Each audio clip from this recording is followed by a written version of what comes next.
ഈശോ മിശിഹായ്ക്ക് സ്തുതിയായിരിക്കട്ടെ. പ്രിയപ്പെട്ട സഹോദരി സഹോദരങ്ങളെ, പരിശുദ്ധ സഭ നവംബർ മാസത്തിൽ സകല പുണ്യവാന്മാരെയും മരിച്ച വിശ്വാസികളെയും ഓർമ്മിക്കുന്ന അനുഗ്രഹദായകമായ കാലമാണ്. ഈ ഒരു കാലഘട്ടത്തിൽ നിത്യസത്യങ്ങളെ ധ്യാനിക്കുന്നത് നമ്മുടെയൊക്കെ ജീവിതങ്ങളിലും നമ്മുടെ നിയോഗങ്ങളെ അല്പം കൂടി വ്യക്തമായി തിരിച്ചറിഞ്ഞ് ജീവിക്കുവാൻ നമ്മളെ സഹായിക്കും. ഈശോനാഥൻ നമ്മളെ ഓർമ്മിപ്പിക്കുന്നുണ്ട്, പരിശുദ്ധാത്മാവ് വന്നു കഴിയുമ്പോൾ അവൻ പാപത്തെക്കുറിച്ചും നീതിയെക്കുറിച്ചും ന്യായവിധിയെക്കുറിച്ചും ലോകത്തെ ബോധ്യപ്പെടുത്തും.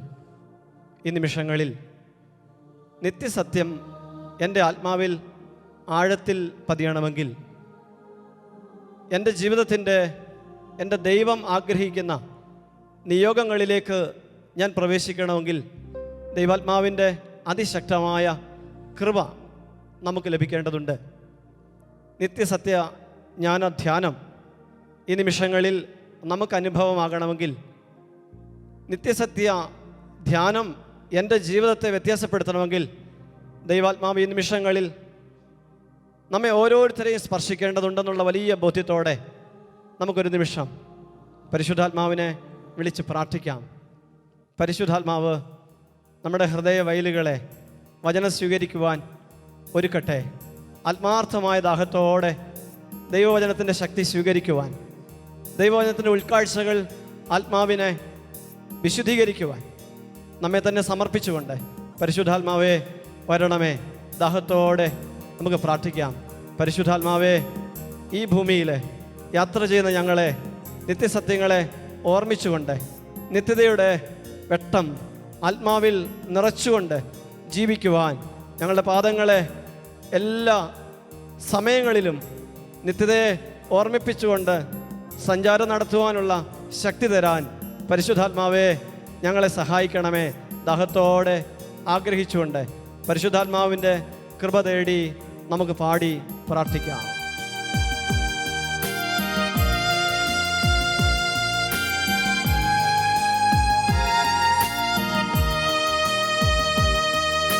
ശുദ്ധാത്മാവേ വന്നെന്നുള്ളിൽ വാസം ചെയ്യണേ, സത്യാത്മാവേ നിത്യതയിൽ എത്തുവോളവും. ശുദ്ധാത്മാവേ വന്നെന്നുള്ളിൽ വാസം ചെയ്യണേ, സത്യാത്മാവേ നിത്യതയിൽ എത്തുവോളവും. ജീവനോതുക ജീവദായക, ജീവനാളമാ എരിഞ്ഞു തീരുവാൻ. ജീവനോതുക ജീവദായക, ജീവനാളമാ എരിഞ്ഞു തീരുവാൻ. പരിശുദ്ധാത്മാവേ, അങ്ങയുടെ വലിയ സ്നേഹം, സാന്നിധ്യം ഈ നിമിഷങ്ങളിൽ ഞങ്ങൾ ഓരോരുത്തരുടെ മേലും നിറയട്ടെ. ലോകത്തിൻ്റെ പല ദിക്കുകളിലിരുന്നു കൊണ്ട് ഷക്കീന TV-യിലൂടെ ദൈവവചന ശുശ്രൂഷയിൽ പങ്കുചേരുന്ന മുഴുവൻ മക്കളിലേക്കും പരിശുദ്ധാത്മ ശക്തി വ്യാപരിക്കണമേ എന്ന് പ്രാർത്ഥിക്കുന്നു. കല്ലായുള്ള ഹൃദയങ്ങൾ ഉരുക്കേണമേ, ഹല്ലേലൂയ ഗീതം പാടാൻ ഒരുക്കേണമേ. കല്ലായുള്ള ഹൃദയങ്ങൾ ഉരുക്കിടണേ, ഹല്ലേലൂയ ഗീതം പാടാൻ ഒരുക്കേണമേ. ജീവനുതുക ജീവദായക, ജീവനാളമാ എരിഞ്ഞു തീരുവാൻ. ജീവനുതുക ജീവദായക, ജീവനാളമാ എരിഞ്ഞു തീരുവാൻ. ശുദ്ധാത്മാവേ വന്നെന്നുള്ളിൽ വാസം ചെയ്യണേ, സത്യാത്മാവേ നിത്യതയിൽ എത്തുവോളവും. പരിശുദ്ധാത്മാവേ, ഞങ്ങളെ ദൈവവചനത്തിൻ്റെ ശക്തിയാൽ നിറയ്ക്കണമേ. സുവിശേഷത്തിലൂടെ ഞങ്ങളുടെ ഈശോ ഞങ്ങളെ പഠിപ്പിച്ച എല്ലാ കാര്യങ്ങളും ഞങ്ങളെ നയിക്കുവാൻ, ഞങ്ങളുടെ കർത്താവ് ഉണ്ടെന്നുള്ള വലിയ തിരിച്ചറിവോടെ, ഈ ഭൂമിയിൽ ഞങ്ങൾ അനാഥരല്ല എന്നുള്ള വലിയ ബോധ്യത്തോടെ ഞങ്ങളുടെ പ്രയാസത്തിലേക്ക്, ഞങ്ങളുടെ സങ്കടങ്ങളിലേക്ക്, ഞങ്ങളുടെ മരണഭീതിയിലേക്ക് പരിശുദ്ധാത്മാവേ ഞങ്ങളെ സഹായിക്കാൻ അങ്ങ് വരണമേ. ഈശോയുടെ സുവിശേഷം ഞങ്ങൾക്ക് നന്നായി മനസ്സിലാകുവാൻ ഞങ്ങളെ ഓരോരുത്തരെയും സഹായിക്കണമേ.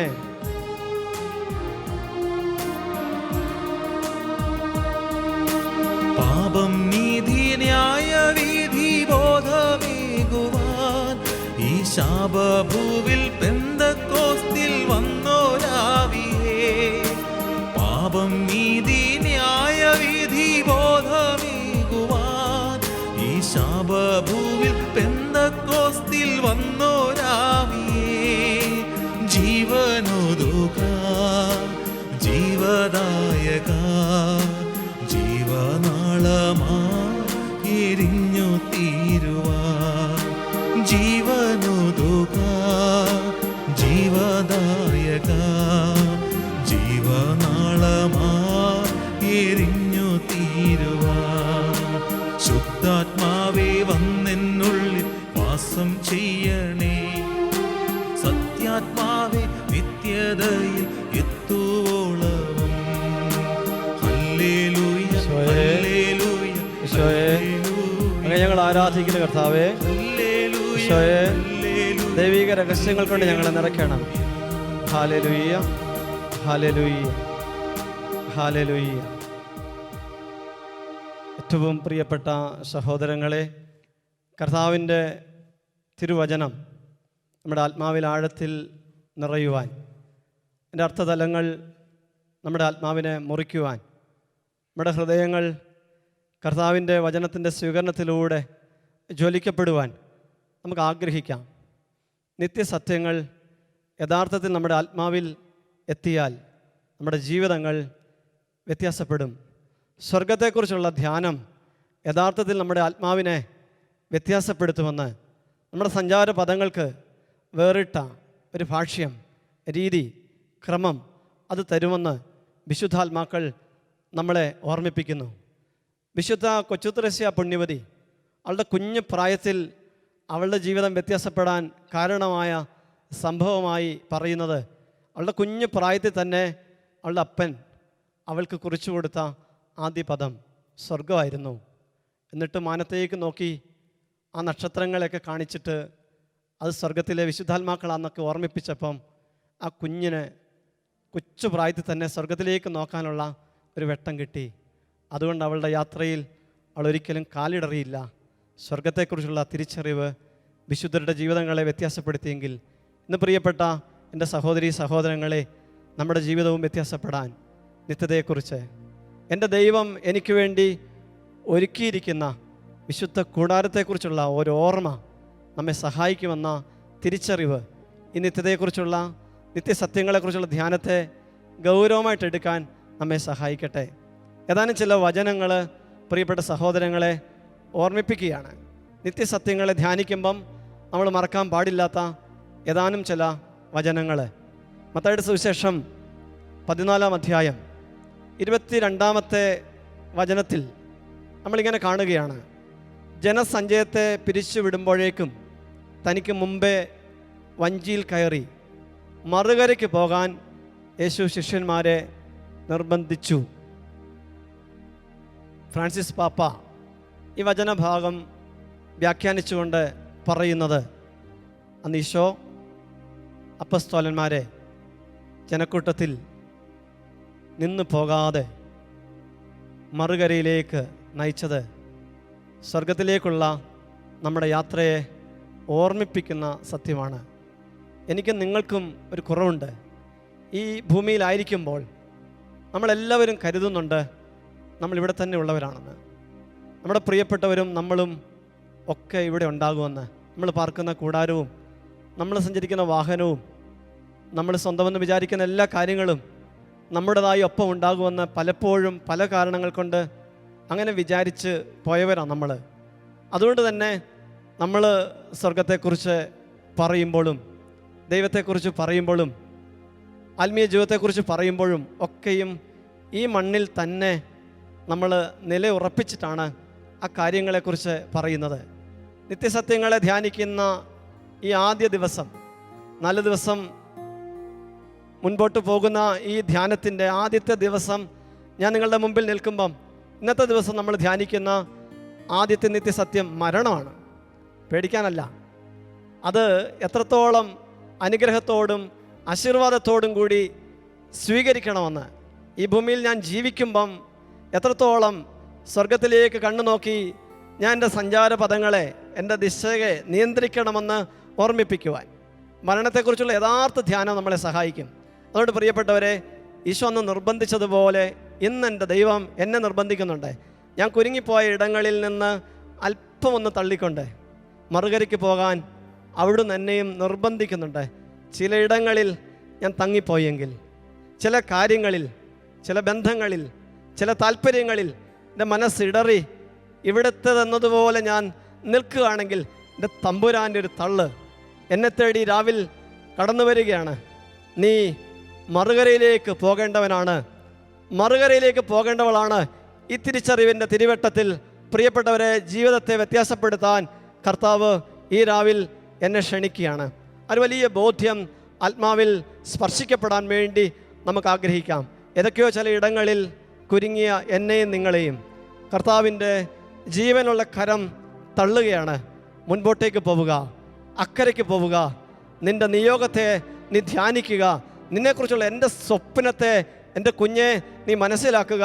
നീ ഇവിടുത്തതല്ല, നീ സ്വർഗത്തിൻ്റെതാണ്, നീ എൻ്റെ ചങ്കിൻ്റെതാണ്, നീ എൻ്റെ ചങ്കാണ്. ആ തിരിച്ചറിവിലേക്ക് പ്രിയപ്പെട്ട എൻ്റെ സഹോദരങ്ങളെ, യഥാർത്ഥത്തിൽ നമ്മൾ കടന്നു വന്നാൽ നമ്മുടെ ജീവിതങ്ങൾ വ്യത്യാസപ്പെടും. കർത്താവ് നമ്മളെ നിർബന്ധിക്കുന്നു, അക്കരയിലേക്ക് പോവുക. വീണ്ടും പ്രിയപ്പെട്ടവരെ, കർത്താവിൻ്റെ ഒരു വചനം മത്തായിയുടെ സുവിശേഷം 17 അധ്യായം 2-ാമത്തെ തിരുവചനം. അവൻ അവരുടെ മുൻപിൽ വച്ച് രൂപാന്തരപ്പെട്ടു. പ്രിയപ്പെട്ടവർ, നമുക്കറിയാം അപ്പസ്തോലന്മാരുടെ ഒപ്പം ഈശോ യാത്ര ചെയ്ത സമയങ്ങളിൽ അസാധാരണമായ സാധാരണത്വം കൊണ്ട് അവനൊരിക്കലും ദൈവമാണെന്ന് തോന്നിപ്പിച്ചതേയില്ല. അവൻ അത്രയും അവരുടെ സാധാരണ കാര്യങ്ങളിൽ ഇടപെട്ട് അത്ഭുതങ്ങളൊക്കെ പ്രവർത്തിക്കുമ്പോഴും അവനൊരിക്കലും അതിൻ്റെ അധിക ഭാവമൊന്നും കാണിക്കാതെ യാത്ര ചെയ്തതുകൊണ്ട് പലപ്പോഴും അപ്പസ്തോലന്മാർ പോലും ഈശോ ദൈവമാണോ എന്ന് ആശങ്കപ്പെട്ടിട്ടുണ്ടാകാം. പക്ഷേ ഈശോ അവരെ ചില വ്യത്യസ്തമായ അനുഭവങ്ങളിലൂടെ നയിച്ചത് നമ്മൾ വചനത്തിൽ കാണുകയാണ്. അവൻ അവരുടെ മുൻപിൽ വെച്ച് രൂപാന്തരപ്പെട്ടു. അപ്പോൾ അവൻ്റെ സ്വർഗീയ മുഖം, ആ തിളങ്ങുന്ന മുഖം അവർക്ക് വെളിപ്പെട്ടു. മോശയും ഏലിയായും സ്വർഗീയ കാര്യങ്ങൾ നടക്കുവാനിരിക്കുന്ന, ഭാവിയിൽ നടക്കാനിരിക്കുന്ന രഹസ്യങ്ങൾ അവനോട് സംസാരിക്കുന്നത് അവർ ശ്രദ്ധിച്ചു. അപ്പോൾ അവരെല്ലാം മറന്നിട്ട് ചോദിക്കുന്ന ചോദ്യം നമുക്കറിയാം. ഞങ്ങളിവിടെ 3 കൂടാരങ്ങൾ ഉണ്ടാക്കട്ടെ, ആ ഒരു കൂടാരം നിനക്ക്, മറ്റൊന്ന് മോശയ്ക്ക്, മറ്റൊന്ന് ഏലിയായിക്ക്. തങ്ങളെ തന്നെ അവർ മറന്നു. പ്രിയപ്പെട്ടവരെ, ആ രൂപാന്തരീകരണ മലയിൽ അവരുടെ ജീവിതവും മാറുകയായിരുന്നു. അതുകൊണ്ട് തന്നെ പത്രോസിൻ്റെ ഓർമ്മയിൽ, പത്രോസിൻ്റെ സ്മൃതിപഥത്തിൽ ഈ ഒരു ചിന്ത വ്യക്തമായി പതിയപ്പെട്ടു എന്ന് മനസ്സിലാക്കുന്നുണ്ട് വിശുദ്ധ പത്രോസ് ലീഹ എഴുതിയ 2-ാം ലേഖനത്തിൽ. ഈശോ മിശിഹായെക്കുറിച്ച് സുവിശേഷം പങ്കുവെക്കുന്ന സമയത്ത് പത്രോസ് പറയുന്നുണ്ട്, കെട്ടുകഥകളല്ല ഞങ്ങൾ യേശു മിശിഹായെക്കുറിച്ച് പങ്കുവെക്കുന്നത്. ഈശോയെക്കുറിച്ച് പറയുമ്പം ഞങ്ങൾക്ക് വ്യക്തതയുണ്ട്.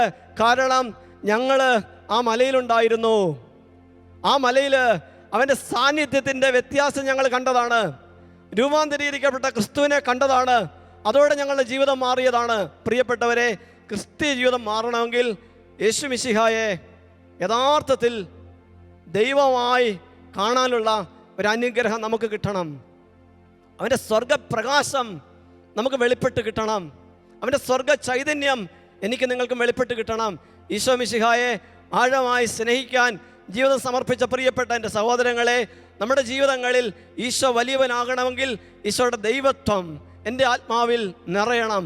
അപ്പോഴാണ് എൻ്റെ ദൈവം എനിക്ക് വേണ്ടി ഒരുക്കിയിരിക്കുന്ന മഹനീയമായ മഹത്വമുള്ള ദൈവിക രഹസ്യങ്ങളെ, പൗലോസ് അപ്പോസ്തലൻ ഓർമ്മിപ്പിക്കുന്നത് പോലെ കണ്ണ് കണ്ടിട്ടില്ലാത്തത്, കാത് കേട്ടിട്ടില്ലാത്തത്, മനുഷ്യഹൃദയം ആസ്വദിച്ചിട്ടില്ലാത്ത സ്വർഗ സൗഭാഗ്യത്തിൻ്റെ മഹിമയിലേക്ക് നമ്മുടെ ജീവിതത്തെ സമർപ്പിക്കാൻ നമുക്ക് സാധിക്കുന്നത്. ആ വലിയൊരു അഭിഷേകം കിട്ടാൻ വേണ്ടി നമുക്ക് ആഗ്രഹിക്കാം. അന്ന് രൂപാന്തരീകരണ മലയിൽ അപ്പോസ്തലന്മാർക്ക് കിട്ടിയ അതേ അനുഗ്രഹം എനിക്കും നിങ്ങൾക്കും ദൈവാനുഭവത്തിൻ്റെ അന്വേഷണത്തിൽ കർത്താവ് ഒരുക്കിയിട്ടുണ്ടെന്നുള്ള വലിയ തിരിച്ചറിവോടെ നമ്മുടെ ജീവിതത്തിൽ കർത്താവിന് അല്പം കൂടി വില കൊടുക്കാൻ, അന്വേഷണത്തിൽ അല്പം കൂടി അലച്ചിലുണ്ടാകാൻ നമുക്ക് ആഗ്രഹിക്കാം. വീണ്ടും പ്രിയപ്പെട്ടവരെ, പൗലോസ് അപ്പോസ്തലൻ മരണത്തെക്കുറിച്ച് പറയുമ്പം നമ്മെ ഓർമ്മിപ്പിക്കുന്ന ആത്മീയ കാര്യം, മരണത്തെ ധ്യാനിക്കുന്ന ഈ ആദ്യ നിമിഷങ്ങളിൽ തന്നെ നമ്മുടെ മനസ്സിലൊരു സൗമ്യ, ശാന്ത, സ്നേഹ ചിന്തയായി കടന്നു വരണം. അത് പ്രിയപ്പെട്ടവരെ, മരണം നമുക്കെല്ലാം വേദനാജനം ആണെങ്കിലും നമ്മെ സംബന്ധിച്ച് സ്ലീഹ ഓർമ്മിപ്പിക്കുകയാണ്, ക്രിസ്ത്യാനി വിശ്വസിക്കുന്ന, യേശുക്രിസ്തുവിൽ വിശ്വസിക്കുന്ന പ്രിയപ്പെട്ട എൻ്റെ മകനെ, മകളെ, മരിച്ചവരെക്കുറിച്ച് നിങ്ങൾ പ്രത്യാശയില്ലാത്തവരെ പോലെ ദുഃഖിക്കരുത്. ഈ ഒരു കാലം നമ്മളെ വല്ലാതെ വേദനിപ്പിക്കുന്ന ഒരു കാലമാണ്. നമുക്ക് ഏറ്റവും പ്രിയപ്പെട്ടവർ നമ്മളോട് ഒരു വാക്കുപോലും പറയാതെ പെട്ടെന്ന് നമ്മളെ വിട്ടുപോയ ഒത്തിരി സംഭവങ്ങളിലൂടെ ലോകം പ്രിയപ്പെട്ടവർ കടന്നു പോകുന്ന കാലം. ഒരു പകർച്ചവ്യാധിയുടെ ദുരിതകാലത്തിൽ ക്രിസ്ത്യാനിയോട് ശ്ലീഹ പറയുകയാണ്, നിങ്ങൾ പ്രത്യാശയില്ലാത്തവരെ പോലെ ദുഃഖിക്കരുത്. നമ്മുടെ ജീവിതത്തിൽ നമുക്കെല്ലാവർക്കും വേദനാജനകമായ അനുഭവമാണ് നമ്മുടെ ഏറ്റവും പ്രിയപ്പെട്ടവരുടെ വേർപാടും അവരുടെ നമ്മുടെ കൂടെ ഇനി ഇല്ലല്ലോ അവരെന്നുള്ള ആ വലിയ പ്രയാസമൊക്കെ. അത് ഏതൊരു മനുഷ്യനെ സംബന്ധിച്ചും ദുഃഖകരമാണ്. അത് ഈശോയ്ക്ക് അറിയാം. ആ ഒരു സത്യം നമ്മൾ മനസ്സിലാക്കണം. ഈശോയ്ക്ക് അറിയാതെ, കാരണം ഈശോ ഏറ്റവും വലിയ ഹൃദയമുള്ളവനാണ്, ഏറ്റവും വലിയ അലിവുള്ളവനാണ്, ഏറ്റവും വലിയ അനുകമ്പയുള്ളവനാണ്, ഏറ്റവും നന്നായി ആശ്വസിപ്പിക്കുന്നവനാണ്. അതുകൊണ്ടാണ് ഈശോ ലാസറിൻ്റെ ഭവനത്തിൽ കരഞ്ഞു എന്ന് വചനം പറയുന്നത്. പ്രിയപ്പെട്ട സുവിശേഷത്തിലെ, നമുക്ക് ഏറ്റവും പ്രിയപ്പെട്ട ഈ സുവിശേഷത്തിലെ ഏറ്റവും ചെറിയ വാക്യം, ഈശോ കരഞ്ഞു. അത്രയും വിലപ്പെട്ട സ്നേഹം ഈശോ നമ്മോട് കാണിച്ചു. ഈശോ കരഞ്ഞു. പക്ഷെ പ്രത്യാശയില്ലാത്തതുപോലെ അല്ല കരഞ്ഞത്. അവൻ ആ വീട്ടിൽ തന്നെ പറയുന്നുണ്ട്, ഞാനാണ് പുനരുത്ഥാനവും ജീവനും. മേരി, മർത്ത, നീ അറിയണം, നിൻ്റെ സഹോദരൻ എൻ്റെ മകനാണ്. എൻ്റെ മകനാണെങ്കിൽ അവനെ ഉയിർപ്പിക്കാനുള്ള കഴിവ് എനിക്കുണ്ട്. ഒരു വലിയ ബോധ്യം പ്രിയപ്പെട്ട എൻ്റെ സഹോദരിമാരെ, സഹോദരങ്ങളെ, നമ്മുടെ ആത്മാവിലുണ്ടെങ്കിൽ ഇപ്പോൾ പ്രിയപ്പെട്ടവരുടെ വേർപാടിനെക്കുറിച്ച് ദുഃഖിച്ച് വിശ്വാസത്തിൻ്റെ തീർത്ഥാടനത്തിൽ ആശങ്കയും അസ്വസ്ഥതയും ഒക്കെ അനുഭവിക്കുന്ന മക്കൾക്ക് വലിയ അനുഗ്രഹവും വിമോചനവും വിടുതലും ഈശോ തരും. ഈശോ അറിയാതെ ഒന്നും സംഭവിക്കുന്നില്ല. ഈ വലിയ തിരിച്ചറിവ് മരണത്തെ സംബന്ധിച്ച് നമുക്കുണ്ടാകണം. എൻ്റെ ദൈവം എല്ലാം നിയന്ത്രിക്കുന്നു, എല്ലാം നിശ്ചയിക്കുന്നു. അവൻ്റെ സന്നിധിയിൽ എല്ലാ കാര്യങ്ങൾക്കും ഉത്തരവുണ്ട്. പരിശുദ്ധ കത്തോലിക്ക തിരുസഭ മരണത്തെ സംബന്ധിച്ച് പഠിപ്പിക്കുന്ന ഏതാനും ചില കാര്യങ്ങൾ നമ്മൾ അടിസ്ഥാനമായി പങ്കുവെച്ചുകൊണ്ട് വചനാധിഷ്ഠിതമായി സഭാപ്രബോധനപരമായി ഈ ഗൗരവമുള്ള വിഷയത്തെ നമ്മൾ സമീപിക്കുകയാണ്. കത്തോലിക്ക തിരുസഭയുടെ മതബോധന ഗ്രന്ഥം 1067 ഖണ്ഡികയിൽ മരണത്തെക്കുറിച്ച് പങ്കുവയ്ക്കപ്പെടുന്നത് മരണം ഭൗമിക ജീവിതത്തിൻ്റെ അന്ത്യമാണ് എന്നാണ്. അതിനോട് ചേർന്ന് ഇങ്ങനെ പഠിപ്പിക്കുകയാണ്, യേശുക്രിസ്തുവിൽ വെളിവാക്കപ്പെട്ട കൃപാവരത്തെ സ്വീകരിക്കുന്നതിനോ തിരസ്കരിക്കുന്നതിനോ സാധ്യമായ സമയം എന്ന നിലയിലുള്ള മനുഷ്യ ജീവിതത്തിന് മരണം അന്ത്യം കുറിക്കുന്നു. പ്രിയപ്പെട്ടവരെ, വില കൂടിയ ഒരു കാര്യമായി നമ്മൾ ഈ ഒരു പഠനത്തെ കാണണം. കാരണം എന്താണ് പറഞ്ഞത്? മരണം ഒരു കാര്യത്തിന് അന്ത്യം കുറിക്കുന്നുണ്ട്. ഈ ഭൂമിയിൽ യേശുക്രിസ്തുവിനെ തിരഞ്ഞെടുക്കാനുള്ള, യേശുക്രിസ്തുവിനെ തിരസ്കരിക്കാനുള്ള രണ്ട് സാധ്യതകളുണ്ട് മനുഷ്യന് മുമ്പിൽ. ഒന്നുകിൽ ഈശോയെ കർത്താവായി, ദൈവമായി, രക്ഷകനായി തിരഞ്ഞെടുത്ത് അവൻ്റെ ഹൃദയത്തിൽ സുവിശേഷാനുസൃതം ജീവിച്ച് ഈ യാത്രയിൽ സംഭവിക്കാൻ സാധ്യതയുള്ള കുറവുകളും പാപങ്ങളുമൊക്കെ യേശുക്രിസ്തുവിന് സമർപ്പിച്ച് പരിഹരിച്ച് നിരന്തരം കർത്താവിൻ്റെ അരികെ യാത്ര ചെയ്തുകൊണ്ട് ഈ സഞ്ചാരം പൂർത്തീകരിക്കുക. മറ്റൊരു സാധ്യത, ദൈവത്തെ തിരസ്കരിച്ച് യേശുക്രിസ്തുവിലൂടെ വെളിപ്പെട്ട സുവിശേഷത്തിൻ്റെ രക്ഷയെ പരിപൂർണമായ സ്വാതന്ത്ര്യത്തോടെ തിരസ്കരിച്ചുകൊണ്ട് യാത്ര ചെയ്യുക. പക്ഷേ ഈ രണ്ട് യാത്രയ്ക്കും ഒരവസാനമുണ്ട്. ആ അവസാനത്തിൻ്റെ പേരാണ് മരണം. അതുകൊണ്ട് പ്രിയപ്പെട്ടവരെ, നമ്മുടെ ഈ യാത്രയെ യഥാർത്ഥത്തിൽ വിലമതിക്കുന്നത് എനിക്കും നിങ്ങൾക്കും യേശുക്രിസ്തുവിനോടുള്ള ബന്ധമാണെന്ന് നമ്മൾ സത്യസന്ധമായിട്ട് മനസ്സിലാക്കണം. എനിക്ക് പ്രധാനമന്ത്രിയോട് ബന്ധമുള്ളതോ, എനിക്ക് മുഖ്യമന്ത്രിയോട് ബന്ധമുള്ളതോ, എനിക്ക് ഈ ഭൂമിയിലെ മറ്റേതെങ്കിലും അധികാര കേന്ദ്രങ്ങളിലുള്ള ആരുമായിട്ടെങ്കിലും എനിക്ക് ബന്ധമുള്ളതോ ഒന്നും നിർണായകമാവുകയില്ല എൻ്റെ ജീവിതത്തിൽ. എൻ്റെ ജീവിതത്തിൻ്റെ നിർണായക സമയത്ത് എന്നെ സഹായിക്കാൻ ഞാൻ ഈ ഭൂമിയിൽ ആശ്രയം വെച്ച ആരും ഉണ്ടാവുകയില്ല എന്നുള്ള സത്യം പ്രിയപ്പെട്ട എൻ്റെ സഹോദരങ്ങളെ നമ്മൾ തിരിച്ചറിയണം. ഈ ഭൂമിയിലെ ആർക്കും, അവരെത്രമാത്രം അധികാരമുള്ളവരാണെങ്കിലും സമ്പത്തുള്ളവരാണെങ്കിലും മറ്റു പ്രത്യേകമായ കഴിവുകളുള്ളവരാണെങ്കിലും സൗന്ദര്യമുള്ളവരാണെങ്കിലും എന്ത് പ്രത്യേകതകളുള്ളവരാണെങ്കിലും അവർക്കാർക്കും എന്നെ എൻ്റെ ജീവിതത്തിൻ്റെ നിർണായക സമയത്ത് സഹായിക്കാനുള്ള കഴിവില്ലെന്നുള്ള വലിയ ബോധ്യം നമുക്കുണ്ടാകണം. യേശുക്രിസ്തുവിനെ സ്വീകരിക്കാനുള്ള സാധ്യമായ സമയത്തിൻ്റെ അന്ത്യം മരണത്തിൽ സംഭവിക്കുന്നുവെങ്കിൽ ഇന്ന് ഞാനും നിങ്ങളും ചിന്തിക്കേണ്ട വിഷയം, ഇന്ന് ഈ യാത്രയിൽ ഈശോയുടെ കൂടെയാണോ ഞാൻ? ഈശോ എനിക്ക് ഏറ്റവും മുന്തിയവനാണോ? ഉൽപ്പത്തിയുടെ ആദ്യവാക്യം, ആദിയിൽ ദൈവം, ഫസ്റ്റ് ഗോഡ്, ഒന്നാമത് ദൈവം. പ്രിയപ്പെട്ടവരെ, ഈ വചനത്തിൻ്റെ ഒന്നാമത് ദൈവമാണ് നമ്മുടെ ജീവിതത്തിൽ ഒന്നാമത് ദൈവം. ബാക്കിയുള്ളതെല്ലാം അതിനൊത്തിരി താഴെയാകണം. അതുകൊണ്ട് അതിന് മുകളിൽ എന്തെങ്കിലും വന്നാൽ അതെല്ലാം വിഗ്രഹമാണ്. അതിൻ്റെ പഠനമാണെങ്കിലും, എൻ്റെ പ്രിയപ്പെട്ടവരാണെങ്കിലും, എൻ്റെ ഭാവിയെക്കുറിച്ചുള്ള ഉത്കണ്ഠകളാണെങ്കിലും, ഞാനിരിക്കുന്ന എൻ്റെ കസേരകളാണെങ്കിലും, ഏതാണെങ്കിലും പ്രിയപ്പെട്ടവരെ, യേശുക്രിസ്തുവിന് മുകളിലേക്ക് എന്ത് വന്നാലും അത് വിഗ്രഹമായി മാറുന്നു. അതുകൊണ്ട് ഒന്നാമത് ഈശോ ആണെങ്കിൽ പ്രിയപ്പെട്ടവരെ, പൗലോസ്ലീഹ പറഞ്ഞതുപോലെ നമുക്ക് ശാന്തമായിട്ട് യാത്ര ചെയ്യാം. എനിക്ക് ജീവിതം ക്രിസ്തു, മരണം നേട്ടം. പ്രിയപ്പെട്ടവരെ, ഒരിക്കൽ കൂടി വചനം നമുക്ക് ഏറ്റുചൊല്ലാം. എനിക്ക് ജീവിതം ക്രിസ്തു, മരണം നേട്ടം. ഈ ഭൂമിയിൽ യേശുവാണ് എൻ്റെ ജീവിതത്തെ നിർണ്ണയിക്കുന്നതെങ്കിൽ, നിയന്ത്രിക്കുന്നതെങ്കിൽ, എൻ്റെ എല്ലാ കാര്യങ്ങളെയും ക്രമപ്പെടുത്തുന്നതെങ്കിൽ ജീവിതത്തിൽ ഞാൻ ആശങ്കപ്പെടേണ്ട ആവശ്യമില്ല. ഏത് സമയത്ത് എൻ്റെ ജീവിതത്തിലൊരു മാറ്റം ഉണ്ടായാലും അത് കർത്താവിൻ്റെ ഹൃദയത്തിലേക്ക്, അവൻ്റെ മടിത്തട്ടിലേക്കുള്ള മാറ്റം മാത്രമായിരിക്കും. അതുകൊണ്ടാണ് ഈ ഭൂമിയിൽ ഏറ്റവും പുഞ്ചിരിയോടെ ജീവിക്കാൻ പറ്റുന്നത്, ഏറ്റവും ശാന്തമായിട്ട് ഉറങ്ങാൻ പറ്റുന്നത്, ഏറ്റവും ശാന്തമായിട്ട് എഴുന്നേൽക്കാൻ പറ്റുന്നത്.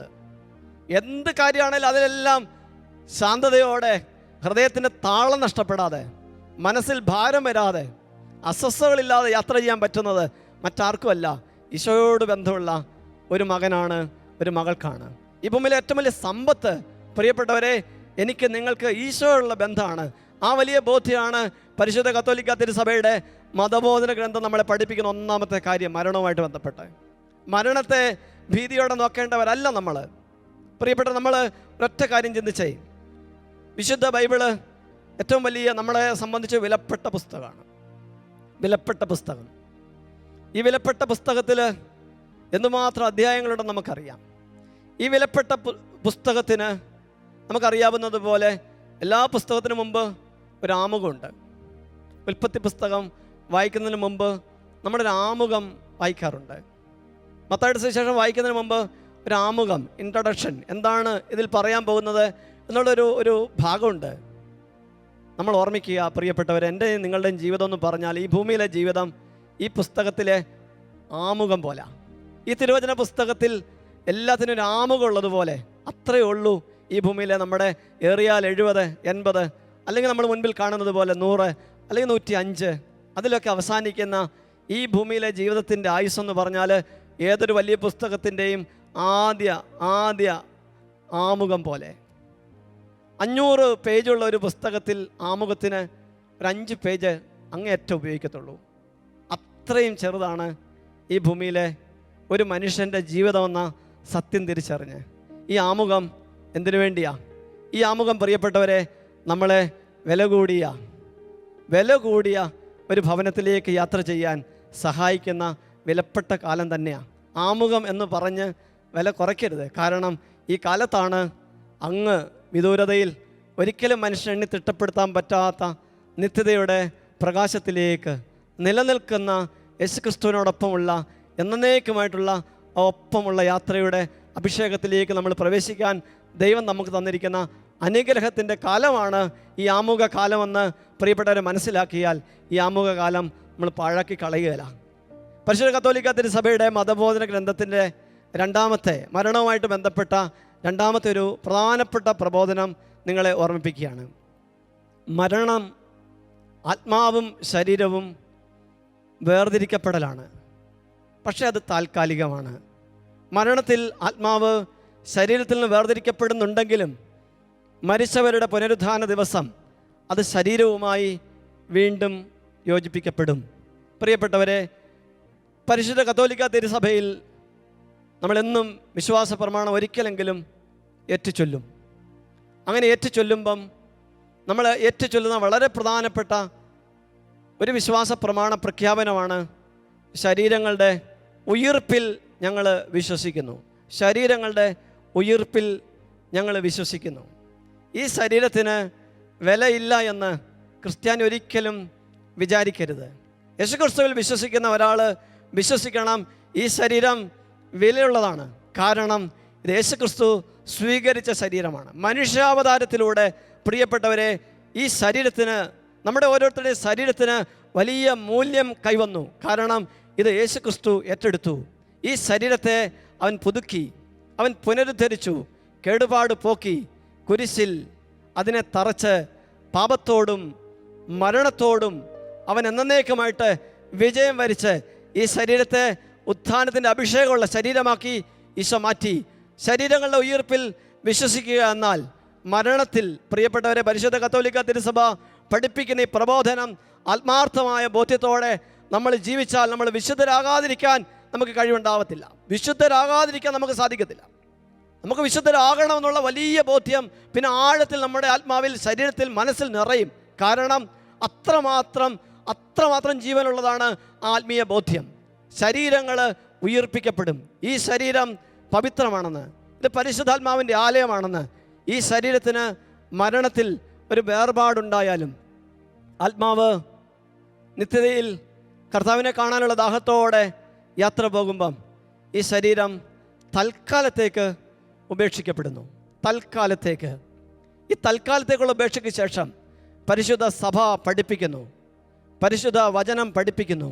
പ്രിയപ്പെട്ടവരെ, ഈ ശരീരങ്ങൾ ഉയിർപ്പിക്കപ്പെടും. ഈ ശരീരങ്ങൾ രൂപാന്തരപ്പെടും. ഈ ശരീരങ്ങളുടെ തേജസ് മാറും. ഈ കാലഘട്ടത്തിൽ അനേകം പേരുടെ വലിയ സങ്കടമാണ്, ദൈവമേ, ഞങ്ങളുടെ പ്രിയപ്പെട്ടവർക്ക് നല്ലൊരു ഫ്യൂണറൽ പോലും കൊടുക്കാൻ പറ്റിയില്ലല്ലോ. ഈ കൊറോണ കാലത്ത് ഈ പകർച്ചവ്യാധിയിലൊക്കെ അകപ്പെട്ട് മരണമടഞ്ഞ നമ്മുടെ പ്രിയപ്പെട്ട സഹോദരങ്ങളും അവരുമായി ബന്ധപ്പെട്ട കുടുംബാംഗങ്ങളും വലിയ മാനസിക വ്യഥയിൽ അനേകർ ചോദിക്കുന്ന ഒരു ചോദ്യമാണ്, അച്ഛാ, നല്ലൊരു ഫ്യൂണറൽ പോലും പ്രിയപ്പെട്ട അപ്പന് കൊടുക്കാൻ പറ്റിയില്ല. അതിൻ്റെ നുറുങ്ങുന്ന വേദനയിൽ ഈ സമയം ശുശ്രൂഷയിൽ പങ്കുചേരുന്ന മക്കളുണ്ടാകാം. അവരെ കർത്താവായ ഈശോയുടെ പ്രത്യാശ നിറഞ്ഞ ആശ്വസിപ്പിക്കുന്ന സ്നേഹത്തിലേക്ക് സമർപ്പിച്ചുകൊണ്ട് തന്നെ നിങ്ങളെ ഓർമ്മിപ്പിക്കുകയാണ്, പ്രിയപ്പെട്ടവരെ, നമ്മുടെ ശരീരം കർത്താവുമായി ബന്ധപ്പെട്ടതായി ഈ ഭൂമിയിൽ ജീവിച്ചതാണെങ്കിൽ അതഴുകുവാൻ ദൈവം സമ്മതിക്കുകയില്ല. നിങ്ങൾക്കറിയാമോ, വിശുദ്ധാത്മാക്കൾ അനേകം പേര് വൃത്തിയും വെടിപ്പുമുള്ള ഒരു മൃതസംസ്കാര ശുശ്രൂഷ സ്വീകരിച്ചവരല്ല. ആദിമസഭയിലെ രക്തസാക്ഷികൾ മൃഗീയമായിട്ടാണ് കൊല്ലപ്പെട്ടത്. സിംഹക്കുഴിയിലും വലിയ വ്യത്യസ്തമായ പീഡന ഉപകരണങ്ങളുടെയൊക്കെ പല വിധത്തിലുള്ള വളരെ സങ്കടകരമായ മരണത്തിലൂടെ അവർ കടന്നുപോയ കഥകളും ചരിത്രങ്ങളും വ്യക്തമായി നമുക്കറിയാം. അതൊക്കെ കർത്താവിൻ്റെ തിരുസഭയുടെ യാത്രയിൽ ഏറ്റവും ഈടുറ്റ കാലങ്ങളും സഭ ഏറ്റവും കൂടുതൽ ജ്വലിപ്പിച്ച സമയങ്ങളുമാണെന്ന് നമുക്കറിയാം. പ്രിയപ്പെട്ടവരെ, അവർക്ക് വേണ്ടി ചെറിയൊപ്പീസ് പോലും ആരും ചൊല്ലിയിട്ടില്ല. അവരുടെ മുകളിലേക്ക് ആരും ഹന്നാമ്പള്ളം തളിക്കാൻ അന്നവർക്ക് അതിനുള്ള സാധ്യത കിട്ടിയില്ല. പക്ഷേ തൻ്റെ പരിശുദ്ധൻ അഴുകുവാൻ അവിടുന്ന് സമ്മതിക്കുകയില്ല. പക്ഷെ ഫ്രാൻസിസ് സേവ്യറിൻ്റെ ജീവിതത്തെ അറിയാവുന്നവർക്കറിയാം. അദ്ദേഹം മരിക്കുമ്പം അദ്ദേഹം ചൈന വൻകരയുടെ തീരത്തിലാണ് മരിക്കുന്നത്. ഈ ഭൂമിയിൽ ഈശോമിശിഹായ്ക്ക് വേണ്ടി ജീവിതം സമ്പൂർണ്ണമായിട്ട് സമർപ്പിച്ച് വലിയ സൗകര്യങ്ങളും വലിയ സംവിധാനങ്ങളും ഉള്ള ഒരു ദേശത്ത് നിന്ന് കർത്താവിൻ്റെ സുവിശേഷത്തിൻ്റെ വലിയ കൃപയാൽ പ്രേരിതനായി നമ്മുടെ ദേശത്തിൻ്റെ സൗകര്യക്കുറവുള്ള പ്രദേശങ്ങളിൽ കർത്താവിന് ശുശ്രൂഷ ചെയ്ത് അവിടുത്തെ പാവപ്പെട്ട മനുഷ്യരുടെ കണ്ണുനീരൊപ്പി സുവിശേഷം കൊടുത്ത് അവരെ കർത്താവിൻ്റെ ആലയത്തിലേക്ക് ആനയിച്ച അനേകം മക്കൾക്ക് ഈശോമിശിഹായെ പകർന്നു കൊടുത്ത ശക്തനായ സുവിശേഷകൻ, നമ്മുടെ നാടിൻ്റെ ദ്വിതീയ അപ്പസ്തോലൻ എന്ന അറിയപ്പെടുന്ന ഫ്രാൻസിസ് സേവ്യർ, അദ്ദേഹം ആ ചൈനയിലെ വൻകരയിൽ സുവിശേഷം പ്രസംഗിക്കാനുള്ള തീഷ്ണതയോടെ കടന്നു ചെന്ന ആ സമയത്ത് പെട്ടെന്ന് അവിടേക്കുള്ള പ്രവേശനം നിഷേധിക്കപ്പെട്ടപ്പം അദ്ദേഹത്തിൻ്റെ കൂടെ യാത്ര ചെയ്ത ബാക്കിയുള്ള എല്ലാവരും മടങ്ങിപ്പോന്നു. പക്ഷെ അദ്ദേഹം മാത്രം അദ്ദേഹത്തിന് ഏറ്റവും പ്രിയപ്പെട്ട 1-2 പേരുമായി അവിടെ വീണ്ടും അദ്ദേഹം അവിടെ തന്നെ ആ ഒരു സുവിശേഷത്തിൻ്റെ സാധ്യതയെ പ്രതീക്ഷിച്ചുകൊണ്ട് കാത്തു നിൽക്കുകയാണ്. ആ സമയത്ത് സംഭവിക്കുന്നത്, പെട്ടെന്ന് അദ്ദേഹം രോഗാതുരനാകുന്നു, രോഗം മൂർച്ഛിക്കുന്നു. ആ സമയത്ത് അദ്ദേഹത്തിന് ബോധ്യം വരികയാണ് തൻ്റെ മരണം ആസന്നമായിരിക്കുന്നു. ഈ സമയത്ത് തൻ്റെ ഏറ്റവും പ്രിയപ്പെട്ടവരെ ചേർത്ത് പിടിച്ച് അദ്ദേഹം ഇങ്ങനെ പറഞ്ഞു എന്നാണ് അദ്ദേഹത്തെക്കുറിച്ചുള്ള ഗ്രന്ഥങ്ങളിൽ നമ്മൾ കാണുന്നത്: ഞാൻ എല്ലാം ഈശോയ്ക്കും സുവിശേഷത്തിനുമായി ഉപേക്ഷിച്ചു. നമ്മൾ വിചാരിക്കും പറഞ്ഞു കഴിഞ്ഞെന്ന്. കഴിഞ്ഞില്ല പ്രിയപ്പെട്ടവരെ. നിരാശപ്പെട്ട് അദ്ദേഹം മരിക്കുകയല്ല. അടുത്ത വാക്ക് ശ്രദ്ധിക്കണം. അദ്ദേഹം പറയുകയാണ്, എല്ലാം ഉപേക്ഷിക്കാൻ മാത്രം ഈശോയ്ക്കും സുവിശേഷത്തിനും വിലയുണ്ട്. അദ്ദേഹം മരിച്ചു. ചെറിയ പീസ് പോലും ചെല്ലിട്ടുണ്ടാവത്തില്ല. അദ്ദേഹത്തിന് വേണ്ടി മരണാനന്തര ശുശ്രൂഷകൾ ചെയ്യുവാൻ അവിടെ ആരും ഉണ്ടായിരുന്നില്ല. അവിടെ അദ്ദേഹം ചെറിയ സൗകര്യത്തിൽ അടക്കപ്പെട്ടു. പക്ഷേ വചനം നിവർത്തിക്കപ്പെടുന്നു. തൻ്റെ പരിശുദ്ധൻ അഴുകുവാൻ അവിടുന്ന് സമ്മതിക്കുകയില്ല. ഈ പുണ്യവാനെ ദൈവം ഇന്നെത്രത്തോളം മാനിക്കുന്നുവെന്ന്, അദ്ദേഹത്തിൻ്റെ അഴുകാത്ത ശരീരം ഇന്നെത്രയോ പേർക്ക് വിശ്വാസം ജീവിക്കാൻ സഹായിക്കുന്നുവെന്ന് നമുക്കറിയാം. അതുകൊണ്ട് പ്രിയപ്പെട്ടവരെ, നമ്മൾ ഏത് വിധത്തിൽ നമ്മൾ സംസ്കരിക്കപ്പെട്ടാലും നമുക്ക് വേണ്ടത്ര ശ്രദ്ധയോടും കരുതലോടും കൂടി നമുക്ക് നല്ലൊരു മതസംസ്കാര ശുശ്രൂഷ സ്വീകരിക്കാനുള്ള ഭാഗ്യം കിട്ടിയില്ലെങ്കിലും മാനുഷികമായിട്ടത് സങ്കടമാണെങ്കിൽ പോലും നമ്മൾ തിരിച്ചറിയണം, കർത്താവിൻ്റെ തിരുസന്നിധിയിൽ കർത്താവിനുള്ള ബന്ധമാണ് എൻ്റെ ജീവിതത്തിൻ്റെ നന്മയെയും എൻ്റെ ജീവിതത്തിൻ്റെ ഭാഗധേയത്തെയും എൻ്റെ ഭാവിയെയും എൻ്റെ നിത്യതയെയും എൻ്റെ സ്വർഗത്തെയും എല്ലാം നിർണ്ണയിക്കുന്നത്. യേശുക്രിസ്തുവിൻ്റെ സ്വന്തമാണെങ്കിൽ ആർക്കും അവരെ നശിപ്പിക്കാൻ സാധിക്കുകയില്ല. യാതൊരു അനർത്ഥവും നിനക്ക് സംഭവിക്കുകയില്ല. ആ തിരിച്ചറിവ് നമുക്ക് വളരെ ശക്തമായിട്ട് ഈ സമയം സ്വീകരിക്കാൻ ആഗ്രഹിക്കാം. നമ്മുടെ ഒരു നിമിഷം ഈ സമയം കരങ്ങൾ ഹൃദയത്തോട് ചേർത്ത് വെക്കാം. ഈ സമയം പ്രിയപ്പെട്ട എൻ്റെ സഹോദരങ്ങളെ, മരണത്തെക്കുറിച്ചുള്ള ശക്തമായൊരു വിചിന്തനം എൻ്റെയും നിങ്ങളുടെയും ജീവിതത്തെ, ശരീരത്തെ കൂടുതൽ വിലയോടെ ജീവിക്കാൻ സഹായിക്കട്ടെ. യേശു ക്രിസ്തുവിനോടുള്ള ബന്ധമാണ് നമ്മുടെ ജീവിതത്തിൻ്റെ ഏറ്റവും സുപ്രധാനമായ കാര്യമെന്നുള്ള തിരിച്ചറിവോടെ യേശുക്രിസ്തുവിലായിരിക്കുന്നവൻ എന്നും പുതിയതാണെന്ന്, യേശുക്രിസ്തുവിലായിരിക്കുന്നവൻ എന്നേക്കും നിലനിൽക്കുന്നുവെന്ന്, യേശുക്രിസ്തുവിനായിരിക്കുന്നവന് മരണം ഇല്ല എന്ന്, അവൻ മരിച്ചാലും ഉയിർക്കുമെന്നുള്ള വലിയ ബോധ്യത്തോടെ പരിശുദ്ധ സഭ നമ്മളെ പഠിപ്പിക്കുന്ന താൽക്കാലികമായ ഒരു മാറ്റം മാത്രം. ഈ ഭൂമിയിൽ യേശുക്രിസ്തുവിനോട് അനുരൂപപ്പെട്ട് യാത്ര ചെയ്യുന്ന ഒരാളുടെ മരണം താൽക്കാലികമായ ഒരു കാത്തിരിപ്പ് മാത്രമാണ്. അദ്ദേഹത്തിൻ്റെ ആത്മാവ്, അവളുടെ ആത്മാവ് സ്വർഗത്തിലേക്ക് പ്രാണനാഥനെ, പ്രിയപ്പെട്ട തമ്പുരാനെ തേടി യാത്ര ചെയ്യുമ്പം ശരീരം ഉയർപ്പിക്കപ്പെടാനുള്ള വലിയ സാധ്യതയ്ക്കുള്ള സാഹചര്യവുമായി കാത്ത് കർത്താവിനെ നോക്കി പാർത്ത് എന്ന് ജീവിക്കുമെന്നും അത് നിർണായകമായ സമയത്ത് കർത്താവിൻ്റെ രണ്ടാമത്തെ വരവിൽ ഉയർപ്പിക്കപ്പെടുമെന്നുള്ള കർത്താവിൻ്റെ തിരുസഭയുടെ വലിയ പഠനത്തെ നമുക്ക് ആത്മാവിൽ ആഴമായി സ്വീകരിക്കാം. ഈ നിമിഷങ്ങളിൽ നമ്മുടെ ജീവിതങ്ങളെ, നമ്മുടെ പ്രിയപ്പെട്ട മരിച്ചുപോയ ആത്മാക്കളെ കർത്താവിൻ്റെ തിരുസന്നിധിയിലേക്ക് സമർപ്പിക്കാം.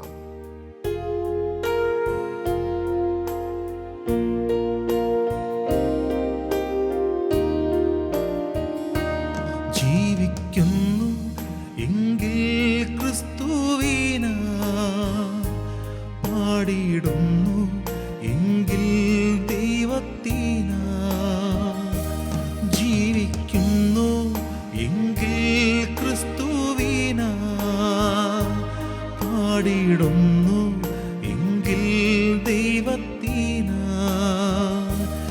നല്ല ദാസനായി ഞാൻ തീർന്നദീന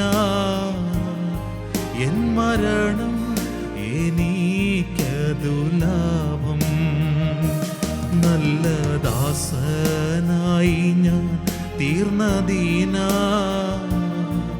എൻ മരണം എനിക്കതു ലാഭം. ജീവിക്കുന്നു എങ്കിൽ ക്രിസ്തുവിനാ, പാടിയിടുന്നു എങ്കിൽ ദൈവത്തിനാ. ജീവിക്കുന്നു എങ്കിൽ ക്രിസ്തുവിനാ, പാടിയിടുന്നു എങ്കിൽ ദൈവത്തിനാ.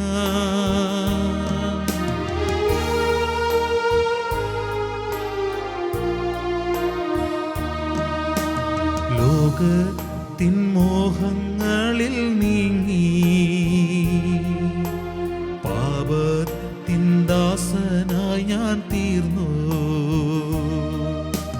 ലോകത്തിൻ മോഹങ്ങളിൽ നീങ്ങി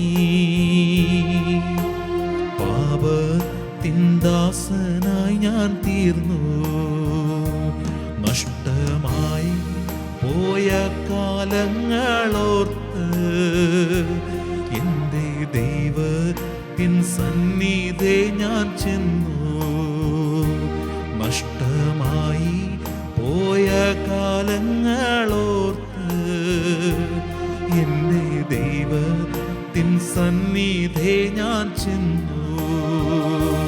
ജീവിക്കുന്നു എങ്കിൽ ക്രിസ്തുവിനാ, പാടിയിടുന്നു എങ്കിൽ ദൈവത്തിനാ.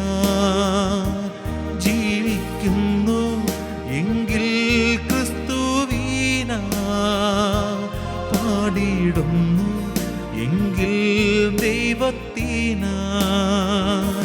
നല്ല ദാസനായി ഞാൻ തീർന്നദീനാ എൻ മരണം എനിക്കതു ലാഭം. നല്ല ദാസനായി ഞാൻ തീർന്നദീനാ എൻ മരണം എനിക്കതു ലാഭം. നല്ല ദാസനായി ഞാൻ തീർന്നദീനാ എൻ മരണം എനിക്കതു ലാഭം. യേശുവേ ആരാധന, യേശുവേ ആരാധ്യനേ. യേശുവേ ആരാധ്യനേ, യേശുവേ ആരാധ്യനേ, യേശുവേ ആരാധ്യനേ. ഹല്ലേലൂയ. പ്രിയപ്പെട്ട സഹോദരീ സഹോദരങ്ങളെ, വിശുദ്ധ ഗ്രന്ഥത്തിൻ്റെ അടിസ്ഥാനത്തിൽ മരണത്തെ നമ്മൾ വളരെ വേഗത്തിൽ ഒന്ന് ധ്യാനിക്കുകയാണ്. പഴയ നിയമത്തിൽ മരണത്തെ നമ്മൾ കാണുന്നത് ഇസഹാക്ക് പിതാവിനോട് ചേർന്നു, യാക്കോബ് പിതാക്കന്മാരോട് ചേർന്നു, ജോസഫ് പിതാക്കന്മാരോട് ചേർന്നു. വലിയൊരു പ്രത്യാശ അവരുടെ ഉള്ളിൽ അവരുടെ മരിച്ചവരെക്കുറിച്ച് ഉണ്ട് എന്ന് നമുക്ക് കാണാൻ പറ്റുകയാണ്. കാരണം അവരൊരു കൂട്ടായ്മയിലേക്ക് ചേരുന്നു. പുണ്യവാന്മാരുടെ ഐക്യം എന്ന പരിശുദ്ധ സഭ പഠിപ്പിക്കുന്ന ഭാഗങ്ങൾ പരിപൂർണമായി വെളിവാക്കപ്പെട്ടിട്ടില്ല എങ്കിലും പഴയ നിയമത്തിൽ ഒരു പിതാക്കന്മാരോട് ചേർന്ന് വന്ന് ഒരു കൂട്ടായ്മയിലേക്ക് മടങ്ങിയെന്ന് ഉള്ള സൂചന തന്നെ മരണം ഒന്നിൻ്റെ അവസാനം അല്ല എന്ന് ഓർമ്മിപ്പിക്കുന്നുണ്ട്. ജോസഫ് മരിക്കാറാകുമ്പം ജോസഫ് ഫറവോയുടെ ദേശത്തെ, ഈജിപ്ത് ദേശത്തെ ഫറവോ കഴിഞ്ഞാൽ ഏറ്റവും മുന്തിയ ഭരണാധികാരിയാണ്. ജോസഫിനറിയാം ജോസഫ് അങ്ങനെ മരിക്കുമ്പോൾ ജോസഫിനു വേണ്ടി ഫറവോയ്ക്ക് തുല്യമായ ഒരു പിരമിഡ് ഒരുക്കപ്പെടും. അത് ലോകത്തിന് മുമ്പിൽ വലിയ മുന്തിയ സ്ഥാനത്തിന് കാരണമാകാം എന്നൊക്കെ അറിയാം. എന്നിട്ടും ജോസഫ് പറയുന്ന വാക്കുകൾ നമുക്ക് പരിചിതമാണ്. ജോസഫ് തൻ്റെ സഹോദരങ്ങളെ, തൻ്റെ പ്രിയപ്പെട്ട മക്കളെ ഓർമ്മിപ്പിക്കുകയാണ്. ഞാൻ മരിക്കുമ്പം എൻ്റെ ശരീരത്തിൻ്റെ അവശിഷ്ടങ്ങൾ നിങ്ങൾ സൂക്ഷിക്കണം. ദൈവം പിന്നീട് നമ്മുടെ നാട്ടിലേക്ക് നമ്മുടെ മക്കളെ ആനയിക്കും. അന്ന് നിങ്ങൾ എൻ്റെ മൃതാവശിഷ്ടങ്ങൾ ആ ദേശത്തിലേക്ക് കൊണ്ടുപോകണം. പ്രിയപ്പെട്ടവരെ, കൂട്ടായ്മയുടെ ഭാഗമാകാൻ ജോസഫ് ആഗ്രഹിക്കുമ്പം തൻ്റെ പ്രിയപ്പെട്ടവരെ ഒരിക്കലും വിട്ടുകളയാത്ത ദൈവത്തിൻ്റെ സ്നേഹം ജോസഫിനെ പിന്തുടരുന്നത് ഇന്നും നമ്മൾ കാണുകയാണ്. ഇന്നും ജോസഫിനെക്കുറിച്ച് പറയുമ്പം നമ്മുടെ ഉള്ളിൽ ഈശോയുടെ അടയാളമുണ്ട്. അതുപോലെ ദൈവത്തെ പ്രസാദിപ്പിച്ച ഒരു മനുഷ്യൻ. അവിടെ പൂർവ്വപിതാക്കന്മാർ ഈ ഒരു പ്രത്യാശയോടെ ഇത് പരിപൂർണമായിട്ട് വെളിവാക്കപ്പെട്ടിട്ടില്ലെങ്കിലും അവർ സ്വർഗത്തിലേക്ക് കണ്ണു നോക്കി ആ കാര്യങ്ങളെ കണ്ടുവന്ന് ഹെബ്രായ ലേഖനം 11 അധ്യായത്തിലൊക്കെ ശിലിഹ നമ്മളെ ഓർമ്മിപ്പിക്കുന്നുണ്ട്. അബ്രഹാം ഈ ഭൂമിയെ നോക്കിയല്ല വാഗ്ദാന ദേശത്തെ കണ്ടത്. പൂർവ്വപിതാക്കന്മാരാരും ഈ ഭൂമിയെ നോക്കിയിട്ടല്ല അവരുടെ വാഗ്ദാനങ്ങളെ കണ്ടത്. മോശ വാഗ്ദാനങ്ങളുടെ ദേശത്തേക്ക് ദൈവജനത്തെ നയിച്ചവന് ഈ ഭൂമിയിലെ വാഗ്ദാന ദേശത്ത് എത്താൻ പോലും പറ്റിയില്ല. പക്ഷെ എന്നിട്ടും അയാൾ നിരാശനായിട്ടല്ല മരിച്ചത്. അവർ കണ്ടത് സ്വർഗീയ ദേശത്തെയാണെന്ന്. അതുകൊണ്ട് പ്രിയപ്പെട്ടവരെ, വിശുദ്ധ ബൈബിളിൽ പഴയ നിയമം പ്രത്യാശയോടുകൂടി പൂർവ്വപിതാക്കന്മാർ തങ്ങളുടെ യാത്ര നയിച്ചു എന്ന് നമ്മെ ഓർമ്മിപ്പിക്കുമ്പം ഈ ഭൂമിയിൽ നമ്മൾ പുതിയ നിയമത്തിൻ്റെ മക്കൾക്ക് എത്രയോ അധികം പ്രത്യാശ നമ്മുടെ ജീവിതത്തെക്കുറിച്ച്, മരണത്തെക്കുറിച്ച് ഉണ്ടാകേണ്ടതാണ്. നമ്മൾ ഭയപ്പെടേണ്ടവരല്ല. കാരണം നമ്മുടെ കർത്താവായ ഈശോ നമുക്ക് വേണ്ടി എല്ലാം നേടി. മരണത്തെ തോൽപ്പിച്ചു, രോഗത്തെ തോൽപ്പിച്ചു. ഈ ലോകത്തിൽ നമ്മുടെ ദൈവത്തിന് മുകളിലല്ല ഒന്നും. അതുകൊണ്ടാണ് ഈ ഭൂമിയിലെ പ്രിയപ്പെട്ട സഹോദരങ്ങളെ നമ്മൾ തിരിച്ചറിയണം. ഈശോ അന്ന് അവരോട് അക്കരയ്ക്ക് പോകാൻ പറഞ്ഞു. അക്കരയ്ക്ക് പോകാൻ പറഞ്ഞപ്പം അവരക്കരയ്ക്ക് പോകാൻ, മറുകരയ്ക്ക് പോകാൻ ഈശോ പറഞ്ഞ വാക്കനുസരിച്ച് അവർ മുൻപോട്ട് പോയി. പക്ഷേ ഈശോ എന്ത് ചെയ്തു? ഈശോ മലമുകളിൽ അവൻ തനിയെ പ്രാർത്ഥനയിലായിരുന്നു. തനിയെ പ്രാർത്ഥനയിലായ ഈശോ ഈ തനിയെ അക്കരയ്ക്ക് പോയ തൻ്റെ പ്രിയപ്പെട്ടവർ വല്ലാതെ ഉലഞ്ഞപ്പം, വല്ലാതെ പ്രയാസപ്പെട്ടപ്പം അവരെ ഉപേക്ഷിച്ചില്ല. മരണക്കയത്തിൽ കുരുങ്ങുന്ന എന്നെ, ഭയത്തിൽ ആണ്ടുപോയ എന്നെ, ദുഃഖത്തിൽ, വേദനയിൽ, നിരാശയിൽ മുൻപോട്ടെന്ത് എന്നുള്ള വലിയ ആശങ്ക പർവ്വങ്ങൾക്ക് മുമ്പിൽ വല്ലാതെ ജീവിതത്തിൻ്റെ വ്യർത്ഥതകളിലേക്ക്, ദുർമോഹങ്ങളിലേക്ക്, പലവിധത്തിൽ നിരാശയിൽ ജീവിതത്തെ വല്ലാതെ അർത്ഥശങ്കയ്ക്ക് കാരണമാകും വിധം ജീവിതത്തെക്കുറിച്ച് വ്യത്യസ്തമായി, ജീവിതത്തിൻ്റെ നന്മയോ നിയോഗങ്ങളെക്കുറിച്ച് ചിന്തിക്കാൻ പറ്റാതെ വ്യത്യസ്തമായിട്ടൊക്കെ ചിന്തിക്കുന്ന ശൈലികളിലേക്കൊക്കെ ലോകം കടന്നു പോകുമ്പം കർത്താവായ മിശിഹായെ നമ്മൾ കാണാതെ പോകരുത്. അന്ന് വല്ലാതെ ഉലഞ്ഞ ആ രാത്രിയിൽ, അവരുടെ 4-ാം യാമത്തിൽ പ്രിയപ്പെട്ടവരെ, അന്ന് അവർക്ക് മുകളിൽ ഉയർന്ന തിരമാലയ്ക്ക് മുകളിൽ കർത്താവ് എത്തിയിട്ട് അവരോട് പറയാണ്, ഞാനാണ്, ഭയപ്പെടേണ്ട, ധൈര്യമായിരിക്കും. ആ കർത്താവാണ് നമ്മളെ നയിക്കുന്നതെങ്കിൽ പ്രിയപ്പെട്ടവരെ, ഏത് പ്രയാസത്തിനിടയിലൂടെയും യാത്ര ചെയ്യാൻ ഒരു വിശ്വാസിക്ക് കർത്താവ് കരുത്ത് തരും, കർത്താവ് ശക്തി തരും. ഇതായിരിക്കണം നമ്മുടെ ഈ ഭൂമിയിലുള്ള യാത്രയുടെ നിരന്തരമായ ബോധ്യം. ഞാൻ നിങ്ങളുമൊക്കെ ഭയപ്പെടുന്നവരാണ്. എനിക്ക് നിങ്ങൾക്കും എല്ലാവർക്കും സങ്കടങ്ങൾ വരും, പരാജയങ്ങൾ വരും. നിലച്ചിരിക്കാത്ത നേരങ്ങളിൽ നമ്മൾ പ്രതീക്ഷിക്കാത്ത കാര്യങ്ങൾ ജീവിതത്തിൽ സംഭവിക്കും. എക്സ്പെക്റ്റഡ്, അൺഎക്സ്പെക്റ്റഡ് ലൈഫ് ട്രൂത്താണ്. പക്ഷേ പ്രിയപ്പെട്ടവരെ, സത്യം തിരിച്ചറിയണം. എൻ്റെ നിങ്ങളുടെ യാത്രയെ നിയന്ത്രിക്കുന്നത് നമ്മളാരുമല്ല, കർത്താവ് യേശുവാണ്. അതുകൊണ്ട് ആ ഒരു വലിയ ബോധ്യം കിട്ടിയ ജീവിതമാണ് നമ്മളെങ്കിൽ ജീവിതത്തിൽ എന്തെല്ലാം കുഴഞ്ഞു മറിയുന്ന പ്രശ്നങ്ങളുണ്ടെങ്കിലും, പരാജയ ഭീതി, സാമ്പത്തിക കടബാധ്യത, വലിയ ഞെരുക്കങ്ങൾ, ഏറ്റവും പ്രിയപ്പെട്ടവരാൽ ഉപേക്ഷിക്കപ്പെടുന്ന അവസ്ഥ, മുൻപോട്ട് പോകാൻ പറ്റാത്ത വിധത്തിലുള്ള നമ്മുടെ ജീവിതത്തിൻ്റെ വരണ്ട അവസ്ഥകൾ, നമ്മളെ വല്ലാതെ ഈ ലോകത്തിൽ ഇല്ലാതാക്കുമെന്ന് ഓർമ്മിപ്പിക്കുന്നത് പോലെ നമ്മുടെ നേരെ വരുന്ന ഡയഗ്നൈസേഷൻ റിസൾട്ട്, വലിയ മാരകമായ രോഗത്തെക്കുറിച്ചുള്ള വലിയ മുന്നറിയിപ്പുകൾ എല്ലാം നമ്മുടെ മുമ്പിൽ വന്ന് നിൽക്കുമ്പോഴും ഇങ്ങനെ പറയാൻ പറ്റണം വിശ്വാസിക്ക്, കർത്താവ് അറിയാതെ ഒന്നും വരത്തില്ല, കർത്താവ് അറിയാതെ ഒന്നും വരത്തില്ല.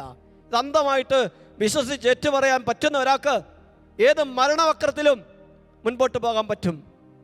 പ്രിയപ്പെട്ടവരെ, വിശ്വാസിയുടെ തീർത്ഥാടനത്തിൽ അവൻ കർത്താവിൻ്റെതാണോ എന്ന് എണ്ണുന്ന സമയമാണ് സഹനത്തിൻ്റെയും ക്ലേശത്തിൻ്റെയും പ്രയാസത്തിൻ്റെയും മരണഭയത്തിൻ്റെ ഒക്കെ സമയങ്ങൾ.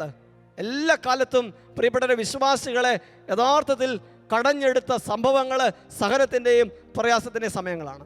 അതുകൊണ്ട് ഞാനും നിങ്ങളും വീണ്ടും വീണ്ടും ശക്തിപ്പെടണമെന്ന് ആഗ്രഹിക്കുന്നുണ്ടെങ്കിൽ ഈ മരണവക്രത്തിൽ അകപ്പെട്ട എനിക്ക്, നിങ്ങൾക്ക് പ്രിയപ്പെട്ടവർ, ഈശോ ഉണ്ടെന്ന്, ഈശോ അറിയാതൊന്നും സംഭവിക്കത്തില്ല എന്ന്, ഈ യാത്രയിൽ എന്നെ തള്ളി സ്വർഗത്തിൽ എത്തിക്കുന്നതിൻ്റെ കർത്താവിൻ്റെ ശക്തിയാണെന്ന്, അവിടുത്തെ അപരിമയമായ പരിശുദ്ധാത്മാവിൻ്റെ അനുഗ്രഹമാണെന്നുള്ള തിരിച്ചറിവോടെ യാത്ര ചെയ്യാൻ തയ്യാറായാൽ പ്രിയപ്പെട്ടവരെ, മരണത്തിന് നമ്മുടെ മേൽ അവകാശമില്ലാതാകും.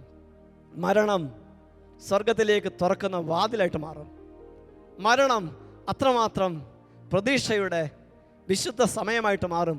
അതുകൊണ്ടാണ് മരണത്തെക്കുറിച്ച് പ്രിയപ്പെട്ട വിശുദ്ധാത്മാക്കളൊക്കെ, മരണമേ സോദരി, ഫ്രാൻസിസ് അസീസി എന്ന മഹാപുണ്യവാൻ, അദ്ദേഹം മരണത്തെ വിളിക്കുന്ന പേര് മരണമേ സോദരി. നമുക്ക് ഈ ഭൂമിയിൽ ഏറ്റവും ഇഷ്ടമുള്ളവരാണ് നമ്മുടെ സഹോദരിമാർ. പ്രിയപ്പെട്ടവരെ, നമ്മൾ അങ്ങനെ അവരെ സ്നേഹത്തോടെ ആദരിക്കുന്നുണ്ടെങ്കിൽ ഒരാൾ മരണത്തെ സോദരി എന്ന് വിളിച്ചതിൻ്റെ അർത്ഥം എന്താണ്? മരണം എന്നെ കൈപിടിച്ച് എൻ്റെ കർത്താവിൻ്റെ സന്നിധിയിലേക്ക് എത്തിക്കുന്ന എൻ്റെ പ്രിയപ്പെട്ട സഹോദരിയാണ്. അത്രമാത്രം മരണം ലഘുവാണെന്ന് വിശുദ്ധാത്മാക്കൾ ഓർമ്മിപ്പിക്കുമ്പം പ്രിയപ്പെട്ട എൻ്റെ സഹോദരങ്ങളെ, നമുക്ക് മരണത്തെക്കുറിച്ച് സൗമ്യമായൊരു ബോധ്യം ഈശോ തരട്ടെ. മരണം എന്നെ നിങ്ങളെയും ഈശോയിലെത്തിക്കാൻ സഹായിക്കുന്നു. പുതിയ നിയമത്തിൽ മരണത്തെ ഈശോ വിളിക്കുന്നത് നമ്മൾ ശ്രദ്ധിച്ചിട്ടുണ്ടോ? ഈശോ പുതിയ നിയമത്തിൽ മരണത്തെ വിളിക്കുന്ന വാക്ക് ഉറക്കമെന്നാണ്. നമുക്കറിയാം, 3 സ്ഥലങ്ങളിൽ ഈശോ മരിച്ചവരെ എഴുന്നേൽപ്പിക്കുന്ന സംഭവം നമ്മൾ സുവിശേഷത്തിൽ വായിക്കുന്നുണ്ട്.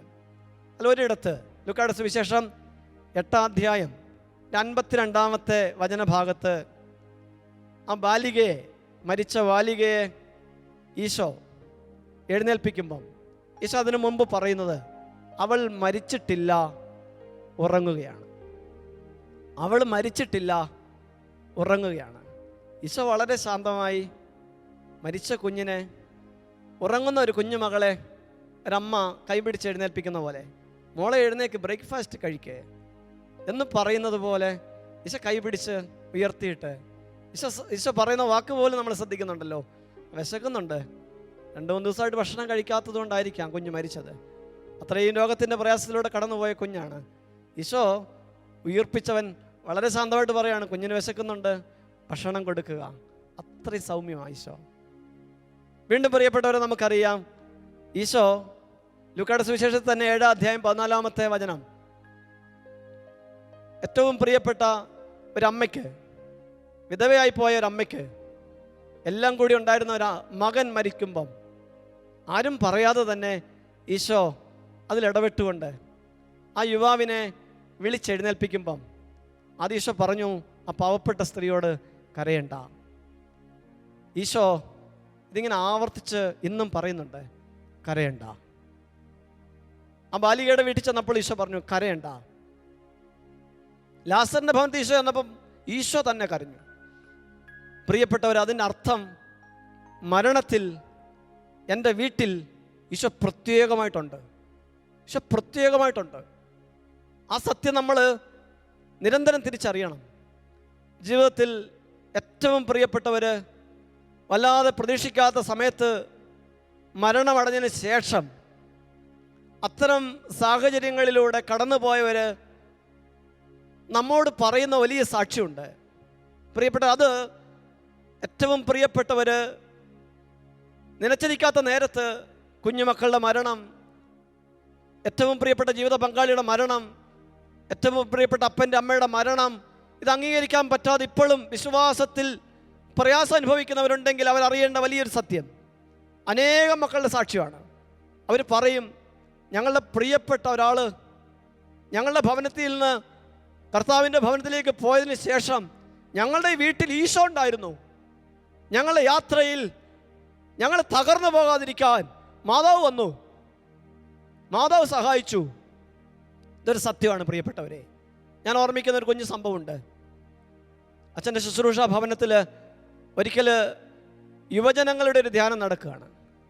ആ യുവജനങ്ങളുടെ ധ്യാനം നടക്കുമ്പം ഒരു പെൺകുട്ടിയെ, അവൾ +2 പഠിക്കുന്ന കുട്ടിയെ ധ്യാനത്തിനൊരമ്മ നിർബന്ധിച്ച് പറഞ്ഞയച്ചു. അച്ഛൻ്റെ അടുക്കൽ വന്നിട്ട് പറഞ്ഞു, അച്ഛാ, ഇവൾക്ക് എക്സ്പെക്റ്റ് ചെയ്ത മാർക്ക് ബയോളജിക്ക് കിട്ടിയില്ല +1-ൽ. അതുകൊണ്ട് അവൾ ഈ അടുത്തായിട്ട് പ്രാർത്ഥിക്കുന്നില്ല. ദൈവീക കാര്യങ്ങളോട് വലിയ താല്പര്യം ഉണ്ടായിരുന്ന മകളാണ്. അവൾ ഈ കുറേ കാലമായിട്ട് തമ്പുരാൻ്റെ കാര്യങ്ങളിലൊക്കെ വല്ലാത്ത വ്യത്യാസത്തോടു കൂടിയാണ് പെരുമാറുന്നത്. നിർബന്ധിച്ചുകൊണ്ട് വന്നതാ. അച്ഛൻ എന്തെങ്കിലും പറഞ്ഞ് ഉപദേശിച്ചാൽ അവൾ ധ്യാനത്തിന് ഇരിക്കുമായിരിക്കും. അപ്പം ഞാൻ അവളെ ഇങ്ങനെ ഉപദേശിച്ചു, മോളെ എന്ത് പറ്റി? അപ്പോൾ അവൾ പറഞ്ഞു, അച്ഛനൊന്നും മനസ്സിലാവത്തില്ല, എൻ്റെ ബയോളജിയുടെ A+ എനിക്ക് കിട്ടിയില്ല, അത് തരാത്ത കർത്താവിൻ്റെ കൂടെ ഞാൻ ഇനി ഇല്ലയെന്ന്. അപ്പോൾ ഞാൻ പറഞ്ഞു, അങ്ങനെയൊക്കെ ആണെങ്കിൽ ഞങ്ങളുടെയൊക്കെ വിശ്വാസം എത്ര മുമ്പേ പോയിട്ടായിരുന്നു മോളെ എന്ന് പറഞ്ഞു. അപ്പോൾ അവൾക്ക് എന്തോ ആശ്വാസം തോന്നി. അപ്പോൾ അവൾ എന്താണല്ലോ അച്ഛൻ പറഞ്ഞല്ലേ ധ്യാനത്തിന് കൂടാന്ന് പറഞ്ഞു, ധ്യാനത്തിന് കൂടി. പക്ഷേ പ്രിയപ്പെട്ടവരെ, അവൾക്കൊരു മാറ്റം ഉണ്ടായില്ല. അവളിങ്ങനെ എന്തോ ഒരു ലോകത്തിൽ നിന്നതുപോലെ ധ്യാനം കൂടിക്കൊണ്ടിരിക്കുക. പക്ഷേ ധ്യാനത്തിനിടയിൽ ഒരു സംഭവം ഉണ്ടായി. ധ്യാനത്തിൻ്റെ പൂർത്തീകരണത്തോടെത്തുന്ന സമയത്ത് ആ ധ്യാനത്തിൽ പങ്കുചേർന്നിരുന്ന ഒരു സഹോദരനും സഹോദരിയും ജീവിതത്തിൽ കർത്താവ് പ്രത്യേകം ഇടപെട്ട ഏതെങ്കിലും സമയങ്ങൾ പങ്കുവെക്കാൻ അവസരം കൊടുത്ത സമയത്ത് ഈ സഹോദരിയും സഹോദരനും അവരുടെ ജീവിതത്തിൽ ദൈവം ഇടപെട്ട ഒരു പ്രത്യേക സമയം, സംഭവം ഇങ്ങനെ ഓർമ്മിപ്പിച്ചു. അവരിതിങ്ങനെ സാക്ഷ്യം പറഞ്ഞു. മൂത്ത മകള് ഡിഗ്രി പഠിച്ച് കൊണ്ടിരിക്കുന്ന സമയത്ത് അവളുടെ ലൈഫിൽ സംഭവിച്ച ഒരു കാര്യം അവൾ എഴുന്നേറ്റ് നിന്ന് പറയുകയാണ്. അവൾ പറയുകയാണ്, ഞാൻ പഠനവും ജോലിയൊക്കെ ആയിട്ട് ഇന്ത്യക്ക് പുറത്ത് ഒരു സ്ഥലത്ത് ഞാൻ ജോലിയും പഠനവുമായിട്ട് കഴിയുന്ന സമയം, ആ സമയത്ത് എൻ്റെ പ്രിയപ്പെട്ട മാതാപിതാക്കൾ അല്പം ദൂരത്തിലാണ്. ഒരു ഞായറാഴ്ച അവരെൻ്റെ അടുക്കലേക്ക് വരാൻ ഒരുങ്ങിയിരിക്കുന്നു. എന്നോടവർ പറഞ്ഞു, നമുക്കൊന്നിച്ച് ഉച്ചഭക്ഷണം കഴിക്കാം. ഞാൻ രാവിലെ മുതൽ അപ്പൻ, അമ്മ, സഹോദരൻ്റെ കൂടെ ഭക്ഷണം കഴിക്കാനുള്ള കാത്തിരിപ്പിലാണ്. പക്ഷേ സമയമായിട്ടും അവർ 3 പേരും എത്തുന്നില്ല. എനിക്ക് വിശന്നിട്ട് എനിക്ക് വല്ലാതായി. എനിക്കെല്ലാവരോടും ദേഷ്യമായി.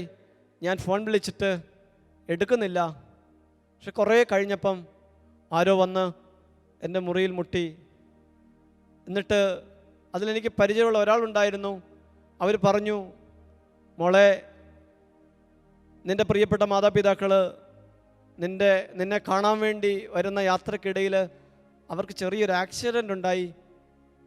ഒരു കാര്യം പറയുകയാണ്, ഞങ്ങളുടെ കൂടെ വരാവോ? ആശുപത്രിയിലേക്ക് പോകാനാണ്, അവരെ കാണാനാണ്.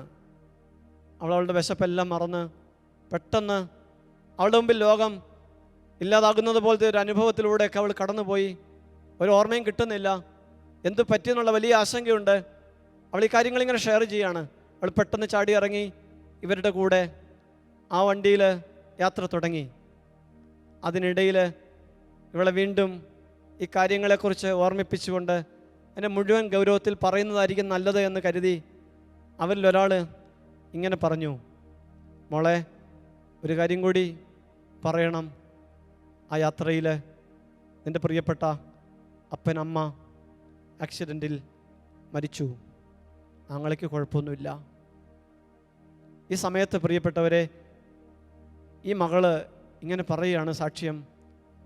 ആ സമയത്തൊന്ന് ചാരാൻ പോലും ആരുമില്ലാതെ, വല്ലാതെ ഒരു അപരിചിതത്വത്തിൽ, ഒന്ന് അലറിക്കരയാൻ പോലും, ഒന്ന് ചാരെ ചേർന്ന് നിൽക്കാൻ പോലും ആരും ഇല്ലല്ലോ ഇനി എന്നുള്ളൊരാശങ്കയിൽ ഞാൻ വല്ലാതെ വേദനിക്കുമ്പം, ഞാൻ എപ്പോഴും എൻ്റെ കൂട്ടിന് എൻ്റെ കൈവശം വെച്ചിരുന്ന ജപമാല പോലും എടുക്കാൻ പറ്റിയില്ലല്ലോ എന്നുള്ള ഉത്കണ്ഠയിൽ അവൾ വ്യസനിക്കുമ്പം, അവൾക്ക് വേണ്ടി മാത്രം ദൈവം കൊടുത്തൊരു അടയാളം ആ സമൂഹത്തിൽ വിളിച്ചു പറയാണ്. ആ സമയത്ത് ഞാൻ എടുക്കാത്ത ജപമാല എൻ്റെ കരങ്ങളിൽ മറ്റാരോ വെച്ച് തന്നു. ഞാൻ ആ സമയത്ത് ആ ജപമാല ഇങ്ങനെ മുറുകെ പിടിച്ചപ്പം ഒരമ്മ എന്നെ ചേർത്ത് പിടിക്കുന്നൊരു അനുഭവം എനിക്കുണ്ടായി. പിന്നെ എനിക്ക് വല്ലാത്ത ആശ്വാസം തോന്നി. ആ ആശ്വാസത്തിന് ശേഷം എനിക്കൊരൊറ്റ ചിന്തയേ ഉള്ളൂ, ഇനി എൻ്റെ സഹോദരന് ഞാൻ മാത്രമേ ഉള്ളല്ലോ, ഞാൻ കരയാൻ പാടില്ല, ഞാൻ അവനെ ആശ്വസിപ്പിക്കണം. ആ വിധത്തിലൊരു ശക്തി അവൾക്ക് കിട്ടി. അവൾ പറയുകയാണ്, പ്രിയപ്പെട്ട എൻ്റെ കുഞ്ഞു സഹോദരിമാരെ, സഹോദരങ്ങളെ, എനിക്ക് നിങ്ങളോട് പറയാനുണ്ട്, നമ്മുടെ പ്രിയപ്പെട്ട ആര് നമ്മളെ വിട്ടുപോയാലും ആ സമയം മുതൽ നമ്മുടെ വീടിൻ്റെ കാര്യം, നമ്മുടെ കാര്യം കർത്താവ് കൂടുതൽ ശ്രദ്ധിക്കും, മാതാവ് കൂടുതൽ ശ്രദ്ധിക്കും. ഈ കാര്യം പറഞ്ഞപ്പം ബയോളജിക്ക് A+ കിട്ടാത്തതിൻ്റെ പേരിൽ സങ്കടപ്പെട്ടു നിന്ന പെങ്കൊച്ച് പെട്ടെന്ന് ചാടി എഴുന്നേറ്റിട്ട് പറഞ്ഞു, എനിക്കൊരു കാര്യം പറയാനുണ്ടെന്ന് പറഞ്ഞു.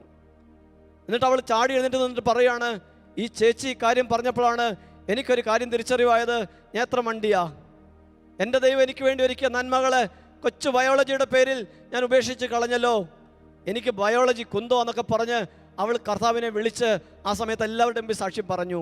ഇനി ഒരിക്കലും ഞാൻ പരീക്ഷയ്ക്ക് തോറ്റുപോയാലും ഞാൻ കർത്താവിനെക്കുറിച്ച് ദോഷമായിട്ടൊരു വാക്ക് പറയത്തില്ല എന്നവൾ പറഞ്ഞു.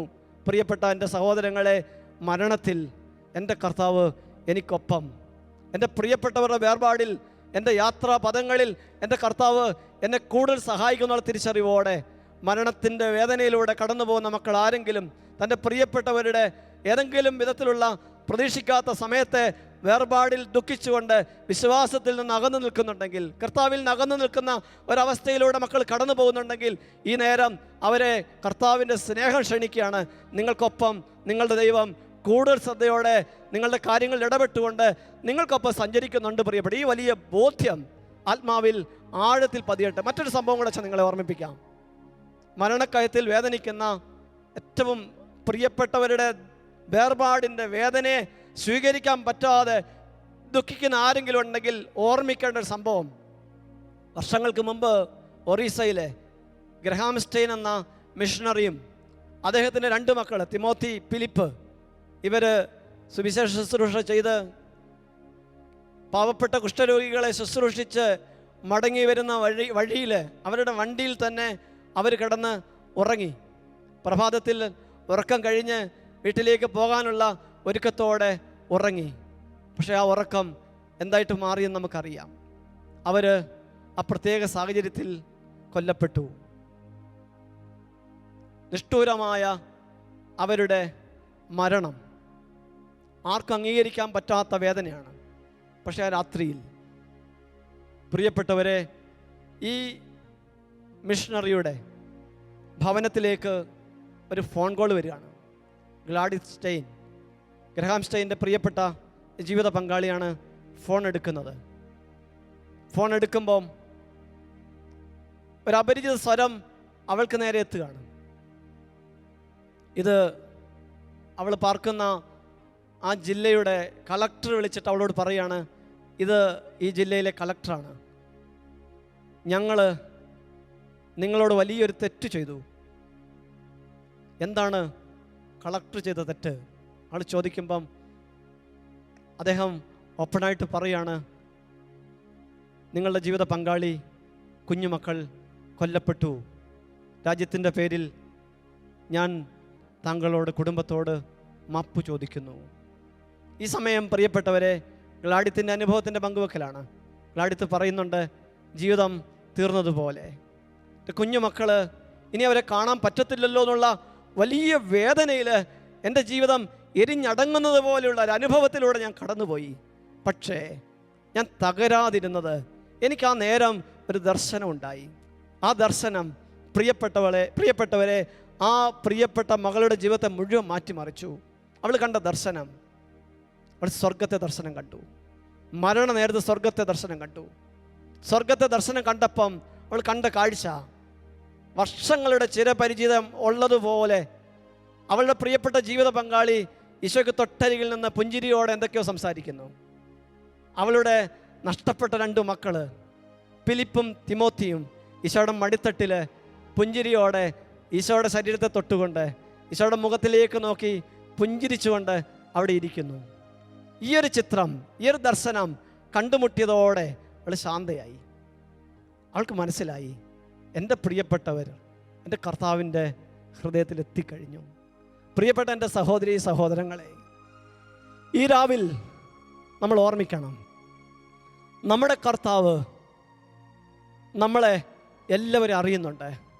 തൻ്റെ പ്രിയപ്പെട്ടവർ ഒരു വിധത്തിലും നശിച്ചു പോകാൻ ദൈവം അനുവദിക്കത്തില്ല. ഈ ഭൂമിയിൽ നമുക്കുണ്ടാകേണ്ട സജീവമായ ബോധ്യം യേശുക്രിസ്തുവിൽ ആയിരിക്കുക എന്നുള്ള വലിയ ബോധ്യമാണ്. യേശുവിന് മരണം ഉറക്കം മാത്രമാണ്. കാരണം അവൻ മരണത്തെ തോൽപ്പിച്ച ഉത്ഥാനത്തിൻ്റെ ദൈവമാണ്.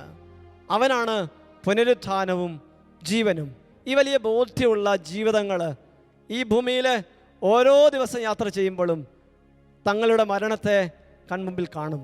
കാരണം അത് വിശ്വാസത്തിൻ്റെ കവാടമാണെന്ന്, അത് സ്വർഗത്തിലേക്കുള്ള വാതിലാണെന്നുള്ള തിരിച്ചറിവോടെ പ്രത്യാശയോടെ അവരൊരുങ്ങും. പ്രിയപ്പെട്ടവരെ, ഏതാനും ചില ചിന്തകൾ കൂടി പറഞ്ഞ് നമുക്ക് ആരാധനയിലേക്ക് പ്രവേശിക്കാം.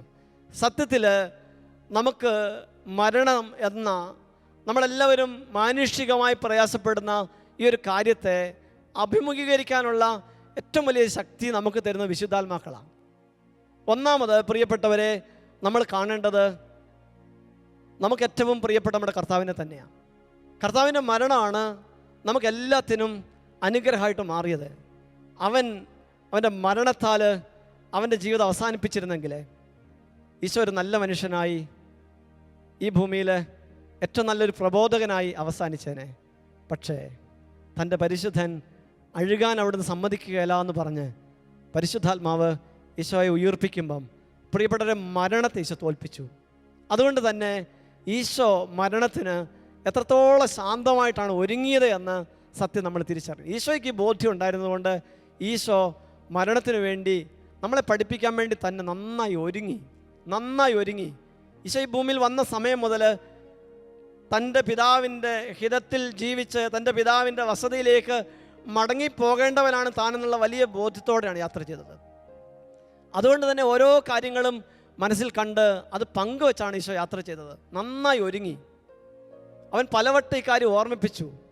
നിയോഗം പൂർത്തീകരിക്കാനുണ്ട്, എനിക്കൊരു മാമോദിസ മുങ്ങാനുണ്ട്, ഞാൻ പീഡ സഹിക്കും, കുരിശിൽ മരിക്കും, 3-ാം ദിവസം ഉയർക്കും, ക്രിസ്ത്യാനിത ഏറ്റു പറയണം. ഞാൻ ഈ ഭൂമിയിലാണെങ്കിലും നാളെ എൻ്റെ സ്വർഗീയ ഭവനത്തിലേക്ക് മടങ്ങേണ്ട ആളാണ് ഞാൻ. ഈ തിരിച്ചറിവ് നഷ്ടപ്പെട്ടതാ പ്രിയപ്പെട്ടവരെ നമ്മുടെ കുറവ്. സ്വർഗത്തെക്കുറിച്ചുള്ള ദർശനം, നിത്യതയെക്കുറിച്ചുള്ള വെട്ടം, മറ്റൊരു ഭവനം നമുക്കായി ഒരുക്കപ്പെട്ടിരിക്കുന്നു എന്നുള്ള തിരിച്ചറിവ് നഷ്ടപ്പെട്ടതാണ് എൻ്റെ നിങ്ങളുടെയും കുറവ്. അതുകൊണ്ടാണ് നമ്മളിവിടെ അങ്ങ് കുരുങ്ങിയത്. ഈശോ തന്നെ പറയുന്നുണ്ട്, ഈ ഭൂമിയിൽ സുഖലോലുപത, മദ്യാസക്തി, ജീവിത വ്യഗ്രത എന്നിവയാൽ നിങ്ങൾ കുരുങ്ങിപ്പോകാൻ സാധ്യതയുണ്ടെന്ന്. എന്നിവയാൽ നിങ്ങൾ കുരുങ്ങുകയും ആ ദിവസം പെട്ടെന്നൊരു കെണി പോലെ നിങ്ങളുടെ മേൽ വന്ന് വീഴുകയും ചെയ്യാതിരിക്കാൻ നിങ്ങൾ ശ്രദ്ധിക്കണമെന്ന്. ഇതൊരു സാധ്യതയാണ്. സുഖലോലുപതയിൽ, ആസക്തികളിൽ, തിന്മ തരുന്ന താൽക്കാലിക രുചിക്കൂട്ടുകളിൽ, നിറഭേദങ്ങളിൽ, അവൻ്റെ സ്വാധീനങ്ങളിൽ, ആകർഷണങ്ങളിലൊക്കെ അകപ്പെട്ടിട്ട് യൗവനങ്ങൾ, മുതിർന്നവർ, കുഞ്ഞുങ്ങൾ ഒക്കെ ഒത്തിരി തകരുന്ന ഒരു കാലത്ത് പ്രിയപ്പെട്ടവരെ ദൈവികമായ ആഴമായ ഒരു നിത്യതയുടെ അവബോധം നമ്മളെ വല്ലാതെ വ്യത്യാസപ്പെടുത്താതെ തരമില്ല. നമുക്ക് സുവിശേഷത്തിൻ്റെ ആനന്ദം, കർത്താവിൻ്റെ കൃപ അനുഗ്രഹമായിട്ട് കിട്ടാൻ വേണ്ടി ആഗ്രഹിക്കാം. സത്യത്തിൽ മനുഷ്യൻ ഇങ്ങനെ സുഖലോലുപതയിലും ആസക്തിയിലും ഒക്കെ അകപ്പെട്ടതിൻ്റെ കാരണം തന്നെ മരണഭയമാണ്. മരണത്തെക്കുറിച്ചുള്ള പ്രത്യാശ ഉണ്ടായിരുന്നെങ്കിൽ ആരും ഇത്ര സ്വാധീനങ്ങളിലേക്ക് അകപ്പെടുകയില്ലായിരുന്നു. മരണം കൊണ്ടെല്ലാം അവസാനിക്കുമെന്ന് ചിന്തിക്കുമ്പോഴാണ് ഈ ലോകത്തിൽ കിട്ടാവുന്ന സുഖമെല്ലാം അത് സ്വീകരിക്കാമെന്ന് ഒരാൾ വിചാരിക്കുന്നത്, അത് നുകരാമെന്ന് ഒരാൾ വിചാരിക്കുന്നത്. ജ്ഞാനത്തിൻ്റെ പുസ്തകം 2-ാം അധ്യായത്തിൽ നമ്മളിത് കാണുന്നുണ്ട്. യൗവനത്തിൻ്റെ സന്തോഷങ്ങളൊന്നും കളയരുത്. നമ്മുടെ ഈ സമയത്ത് ശരീരത്തിൻ്റെ പ്രത്യേകതകൾ അത് ആഘോഷിക്കാനുള്ളതാണ്. വാടും മുമ്പേ നമുക്ക് ഈ മൊട്ടുകളൊക്കെ നുകരാം. ഇതൊക്കെ പറഞ്ഞുകൊണ്ട് അവർ യാത്ര ചെയ്യുമ്പം ദൈവവചനം അതേ അധ്യായത്തിൽ തന്നെ ഓർമ്മിപ്പിക്കുന്നുണ്ട്. അവർക്ക് വല്ലാതെ തെറ്റുപറ്റി. വിശുദ്ധിയുടെ പ്രതിഫലം അവർ പ്രതീക്ഷിച്ചില്ല, നീതിമാന്റെ പ്രതിഫലം പ്രതീക്ഷിച്ചില്ല. അവസാന സമയത്ത് എങ്ങനെയോ ഈശോയെന്ന് വിളിച്ച് രക്ഷപ്പെടാമെന്നൊക്കെ വിചാരിച്ച് ആരെങ്കിലും കാത്തു നിൽക്കുന്നുണ്ടെങ്കിൽ അത് വലിയ അധപ്പതനാണെന്ന് തിരിച്ചറിയണം. പ്രിയപ്പെട്ട എൻ്റെ സഹോദരങ്ങളെ, എവിടേക്കാണോ നിന്റെ ചായ്വ് അവിടേക്കായിരിക്കും നിന്റെ വീഴ്ച. എവിടേക്കാ ചായ്വ് അവിടേക്കായിരിക്കും വീഴ്ച. കർത്താവിലേക്കാണ് നിന്റെ നോട്ടമെങ്കിൽ, ചായ്വെങ്കിൽ കർത്താവ് നിന്നെ കൈ പിടിച്ചുയർത്തും. എവിടെയെങ്കിലുമൊക്കെ ചരിഞ്ഞു പോയാലും കർത്താവ് പൊക്കും മക്കളെ. ഈ ഒരു തിരിച്ചറിവ് നമുക്ക് വേണം. നമ്മുടെ ചായ്വ് എങ്ങോട്ടാണ്? പാവം ചെയ്യാനുള്ള ചായ്വാണോ? പാവം ചെയ്യാനുള്ള അവസരം നിഷേധിക്കപ്പെട്ടുകൊണ്ട് മാത്രം പാവം ചെയ്യാത്ത അവസ്ഥയാണോ? അതോ യേശുക്രിസ്തുവിൻ്റെ സുവിശേഷം തട്ടിയിട്ട് പരിശുദ്ധാത്മാവിൻ്റെ ചൈതന്യത്തിൽ യാത്ര ചെയ്യുന്ന ഒരു ആത്മാവ് ആണോ നീ? ഈ ചോദ്യത്തിന് നമ്മൾ ഉത്തരം കൊടുക്കണം. എവിടെയൊക്കെ ചായ്വ്? സ്വാധീനങ്ങളിലെ, കുരുക്കുകളിലെ കുടുങ്ങിക്കിടന്ന് അത്തരം സ്വാധീനങ്ങളിൽ വീണ്ടും വീണ്ടും ആവർത്തിക്കപ്പെടുന്ന സാഹചര്യങ്ങളായിട്ട് മുമ്പോട്ട് പോകുന്നതാണെങ്കിൽ ജീവിതം അപകടകരമാണെന്ന് നമ്മൾ തിരിച്ചറിയണം. നമ്മളെ നാളെ രക്ഷിക്കാൻ വേണ്ടി ആരോ ഇനി വരുമെന്ന് വിചാരിക്കരുത്. യേശുക്രിസ്തു എന്നേക്കുമായി നൽകപ്പെട്ട ഏക രക്ഷകൻ വന്നു കഴിഞ്ഞു. എന്നേക്കുമായിട്ട് എന്നെ നിങ്ങളെ രക്ഷിക്കാൻ യേശുക്രിസ്തുവിലൂടെ അല്ലാതെ രക്ഷയില്ല. ആ രക്ഷകന്റെ അനുഗ്രഹം പരിശുദ്ധ സഭയിൽ നിരന്തരം വിളമ്പിക്കൊണ്ട് എൻ്റെ ദൈവനെ പോറ്റുമ്പം കൃപകളാൽ, കുദാശകളാൽ, പരിശുദ്ധ കുർബാനയാൽ, തിരുവചനത്താൽ എന്നെ കർത്താവ് വളർത്തുമ്പം അതിനെ വിസ്മരിച്ചുകൊണ്ട് ഒരു യാത്ര ചെയ്താൽ പ്രിയപ്പെട്ടവരെ, അതിന് ഞാൻ നിങ്ങൾ വില കൊടുക്കേണ്ടി വരും. ഈ തിരിച്ചറിവ് നമുക്ക് ആഴത്തിൽ വേണം. കർത്താവിങ്കിലേക്കാണ് നിന്റെ ചായ്വെങ്കിൽ നിന്റെ വീഴ്ച അവിടേക്കായിരിക്കും. കർത്താവിൻ്റെ മടിത്തട്ടിൽ നീ വീഴും. നീ പാപിയാണെങ്കിലും രോഗിയാണെങ്കിലും നീ തകർന്നവനാണെങ്കിലും ദൈവം നിന്നെ ഉയർത്തും. ഈ തിരിച്ചറിവ് നമുക്ക് വേണം. ഈ കർത്താവ് അത്രമാത്രം മക്കളെ ശ്രദ്ധിക്കുന്നവനാണ്. കുറവുകളെ കർത്താവ് പരിഹരിക്കും. കർത്താവ് സഹായിക്കാൻ തൻ്റെ ദൂതന്മാരെ അയക്കും. ചായ്വ് എങ്ങോട്ടാ നമ്മൾ ചിന്തിക്കണം. നമ്മുടെ ചായ്വ് എങ്ങോട്ടാ? കർത്താവിങ്കിൽ അതോ ഈ ലോകത്തിൻ്റെ സമ്പാദ്യങ്ങളെല്ലാം കൊന്നുകൂട്ടി ഈ ലോകത്തിൽ മറ്റുള്ളവരുടെ മുമ്പിലെല്ലാം ആളാകാൻ ശ്രമിച്ച് ഈ ലോകത്തിന് എന്തൊക്കെയോ കാര്യങ്ങൾ തിക്കി തിരക്ക് ചെയ്ത് ശരീരത്തിൻ്റെ ഇമ്പങ്ങളിൽ, രുചികളിൽ വീണ്ടും വീണ്ടും അകപ്പെട്ട് നവമാധ്യമങ്ങളിൽ നിന്ന് തലയെടുക്കാൻ പറ്റാതെ അതിൽ കുരുങ്ങി പ്രിയപ്പെട്ടവരെ, ഇന്ന് എത്രയോ അധികം ജീവിതങ്ങളാണ് ഇങ്ങനെ തകരുന്നത് നമുക്കറിയാമോ? എത്രയോ കുടുംബങ്ങൾ, എത്രയോ സന്തോഷത്തോടും അനുഗ്രഹത്തോടും കൂടെ പോകേണ്ട കുടുംബങ്ങൾ ഇത്തരം താളഭംഗങ്ങളിലൊക്കെ അകപ്പെട്ടിട്ട് അവിടെ ഉള്ളവരുടെ എല്ലാ സമാധാനം നഷ്ടപ്പെടുത്തുന്നുണ്ട്. ഈ സത്യം നമ്മൾ തിരിച്ചറിയണം. കർത്താവിങ്കിലേക്കാണ് ചായ്വെങ്കിൽ കർത്താവ് നമ്മളെ കൈപിടിക്കും. ഒരു വലിയ ബോധ്യം പ്രിയപ്പെട്ടവരെ നമുക്കുണ്ടാകട്ടെ. കർത്താവിൻ്റെ സ്നേഹം നമ്മളെ നിർബന്ധിക്കുന്നു കർത്താവിൻ്റെ സന്നിധി നിൽക്കാൻ. നമുക്ക് ഈശോ തന്നത് പ്രത്യാശയുള്ളൊരു ജീവിതമാണ്. നമ്മളെ ഭയപ്പെടുത്താനല്ല പ്രിയപ്പെട്ടവരെ മരണം ഈ ഭൂമിയിൽ കടന്നു വന്നത്. അതിനപ്പുറം ദൈവത്തെ നഷ്ടപ്പെടുത്തിയ മാനവകുലത്തിന് മരണം നിത്യതയിലേക്കുള്ള കവാടമാണെന്ന് ദൈവം കണ്ടു. മരണം കൺമുമ്പിൽ കണ്ടില്ലായിരുന്നെങ്കിൽ ഇന്ന് പലരുടെ അവസ്ഥ എന്തായേനെ? നശിച്ച് ലോകം ആർക്കും ജീവിക്കാൻ കൊള്ളാത്ത ഒരിടമായിട്ട് മാറിയേനെ. പക്ഷേ സ്വർഗവുമായിട്ടുള്ള ബന്ധം വിച്ഛേദിക്കപ്പെട്ട മനുഷ്യന് കർത്താവിൻ്റെ സ്വർഗ കൂടാരത്തിലേക്ക് പ്രവേശിക്കാനുള്ള ഒരു വാതിലായിട്ടാണ് ദൈവമരണത്തെ മാറ്റിയത്. അതുകൊണ്ട് മരണം പ്രിയപ്പെട്ടവരെ ഈശോ മിശിഹായിൽ വിശ്വസിക്കുന്ന ഒരാൾക്ക് ഒരു അപകടമല്ല, അത് ഒരു നാശമല്ല, അത് കർത്താവിനെ കണ്ടുമുട്ടാനുള്ള വലിയ സാധ്യതയാണ്. പൗലോസ്ലീഹ പറഞ്ഞ ഈ ഒരു വചനം, ഫിലിപ്പിയർക്ക് എഴുതിയ ലേഖനത്തിൽ പൗലോസ് പറയുന്ന ഈ വാക്യങ്ങൾ നമുക്ക് നമ്മുടെ ധ്യാന വിഷയമായിട്ട് നമ്മുടെ ഹൃദയത്തിൽ എപ്പോഴും കാത്തു സൂക്ഷിക്കേണ്ടതാണ്. അദ്ദേഹം പറയുകയാണ്, എനിക്ക് ജീവിതം ക്രിസ്തുവും മരണം നേട്ടവുമാണ്. ശാരീരികമായി ഇനിയും ജീവിക്കുകയാണെങ്കിൽ ഫലപ്രദമായി ജോലി ചെയ്യാൻ സാധിക്കും. എങ്കിലും ഏതാണ് തിരഞ്ഞെടുക്കേണ്ടതെന്ന് എനിക്കറിഞ്ഞുകൂടാ. ഇവ രണ്ടിനുമിടയിൽ ഞാൻ ഞെരുങ്ങുന്നു. എങ്കിലും എൻ്റെ ആഗ്രഹം മരിച്ച് ക്രിസ്തുവിനോടുകൂടെ ആയിരിക്കാനാണ്. കാരണം അതാണ് കൂടുതൽ ശ്രേഷ്ഠം. പ്രിയപ്പെട്ടവരെ, ജീവിക്കുന്ന എല്ലാവർക്കും ഈ ഭൂമിയിൽ ഒരിക്കലും മരിക്കരുതെന്ന് ആഗ്രഹം. പക്ഷെ കർത്താവിനെ കണ്ടുമുട്ടിയ മനുഷ്യരുടെ ഒരു ഓറിയൻറ്റേഷൻ ചേഞ്ച് ചെയ്യുന്ന കാണുന്നുണ്ടോ? അവർക്ക് മരണം ഭയമല്ല, കർത്താവിനെ കണ്ടുമുട്ടാനുള്ള വലിയ സാധ്യതയാണ്. സ്വർഗവാതിൽ തുറക്കുന്ന അനുഗ്രഹത്തിൻ്റെ സമയമാണ്. പ്രിയപ്പെട്ടവർ, ഞാൻ നിങ്ങളും വിശുദ്ധരാകാൻ വിളിക്കപ്പെട്ടിരിക്കുന്നു. അതാണ് കർത്താവിൻ്റെ നമ്മളെക്കുറിച്ചുള്ള സ്വപ്നം. അതിന് നമ്മളെ സഹായിക്കുന്ന വാതിൽ മാത്രമാണ് മരണമെങ്കിൽ പ്രിയപ്പെട്ടവരെ, ഞാനും നിങ്ങളും മരണത്തെ ഭയത്തോടെ കാണാൻ പാടില്ല. അത് പ്രത്യാശയുടെ കവാടമാണ്. അത് അനുഗ്രഹത്തിൻ്റെ കൂടാരത്തിലേക്ക് എന്നെ എത്തിക്കുന്ന ആ ഒരു യാത്ര ഏറ്റവും അധികം ഉറപ്പിക്കുന്ന അനുഗ്രഹമാണ്. വിശുദ്ധാത്മാക്കൾ അതിനെക്കുറിച്ച് പറയുന്ന ഏതാനും ചില വാക്യങ്ങൾ നമുക്ക് ശ്രദ്ധിക്കാം. പ്രിയപ്പെട്ടവരെ, കൊച്ചുത്രേസ്യ പുണ്യവതി പറയുന്നത്, എനിക്ക് മരണമെന്നാൽ മരണം എനിക്ക് എൻ്റെ കർത്താവിൻ്റെ സ്നേഹത്തിലേക്ക് പ്രവേശിക്കാനുള്ള സമയമാണ്. വീണ്ടും അമ്മ ത്രേസ്യ പറയുന്നത്, ആ വിലായിലെ വിശുദ്ധ തെരേസ, എനിക്ക് ദൈവത്തെ കാണണം, അവിടുത്തെ കാണാൻ ഞാൻ മരിക്കണം. പ്രിയപ്പെട്ടവരെ, അത് വിശുദ്ധാത്മാക്കൾക്ക് അത്രമാത്രം ഈശോ സ്വർഗം വിലപ്പെട്ടതായി മാറിയപ്പം അവരാത്മാവിൽ സ്വീകരിച്ച ഒരു അനുഗ്രഹമാണ്. കൊച്ചുരേശപ്പണി ഇത് വീണ്ടും ഓർമ്മിപ്പിക്കുന്നുണ്ട്, ഞാൻ മരിക്കുകയല്ല, ഞാൻ ജീവനിലേക്ക് പ്രവേശിക്കുകയാണ്, ഞാൻ മരിക്കുകയല്ല. അതുകൊണ്ട് നമ്മൾ കർത്താവ് നമുക്ക് വേണ്ടി ഒരുക്കിയ സമയത്ത് തന്നെയാണ് മരിക്കേണ്ടത്. പക്ഷേ പ്രിയപ്പെട്ടവരെ, മരണത്തെ ഭയത്തോടെ ഭീതിയോടെ കാണേണ്ടവരല്ല ഞാനും നിങ്ങളും. നമുക്ക് വ്യക്തമായ ബോധ്യം വേണം, ഈ ഭൂമിയിൽ ഞാൻ ജീവിക്കണമെന്ന് തന്നെയാണ് ഈശോ ആഗ്രഹിക്കുന്നത്. പക്ഷേ ജീവിക്കുന്ന ഓരോ സമയത്തും എന്നെക്കുറിച്ച് ഞാൻ ചിന്തിക്കേണ്ടത് എൻ്റെ കർത്താവിൻ്റെ കൂടെ യാത്ര ചെയ്യുന്ന യാത്രയ്ക്ക് മാത്രമേ ഫലമുള്ളൂ. അതുകൊണ്ട് വിശുദ്ധാത്മാക്കൾ ഓരോരുത്തരും തങ്ങളുടെ ജീവിതങ്ങളിൽ ഈ സത്യത്തെ അവർ ചേർത്ത് പിടിച്ചു.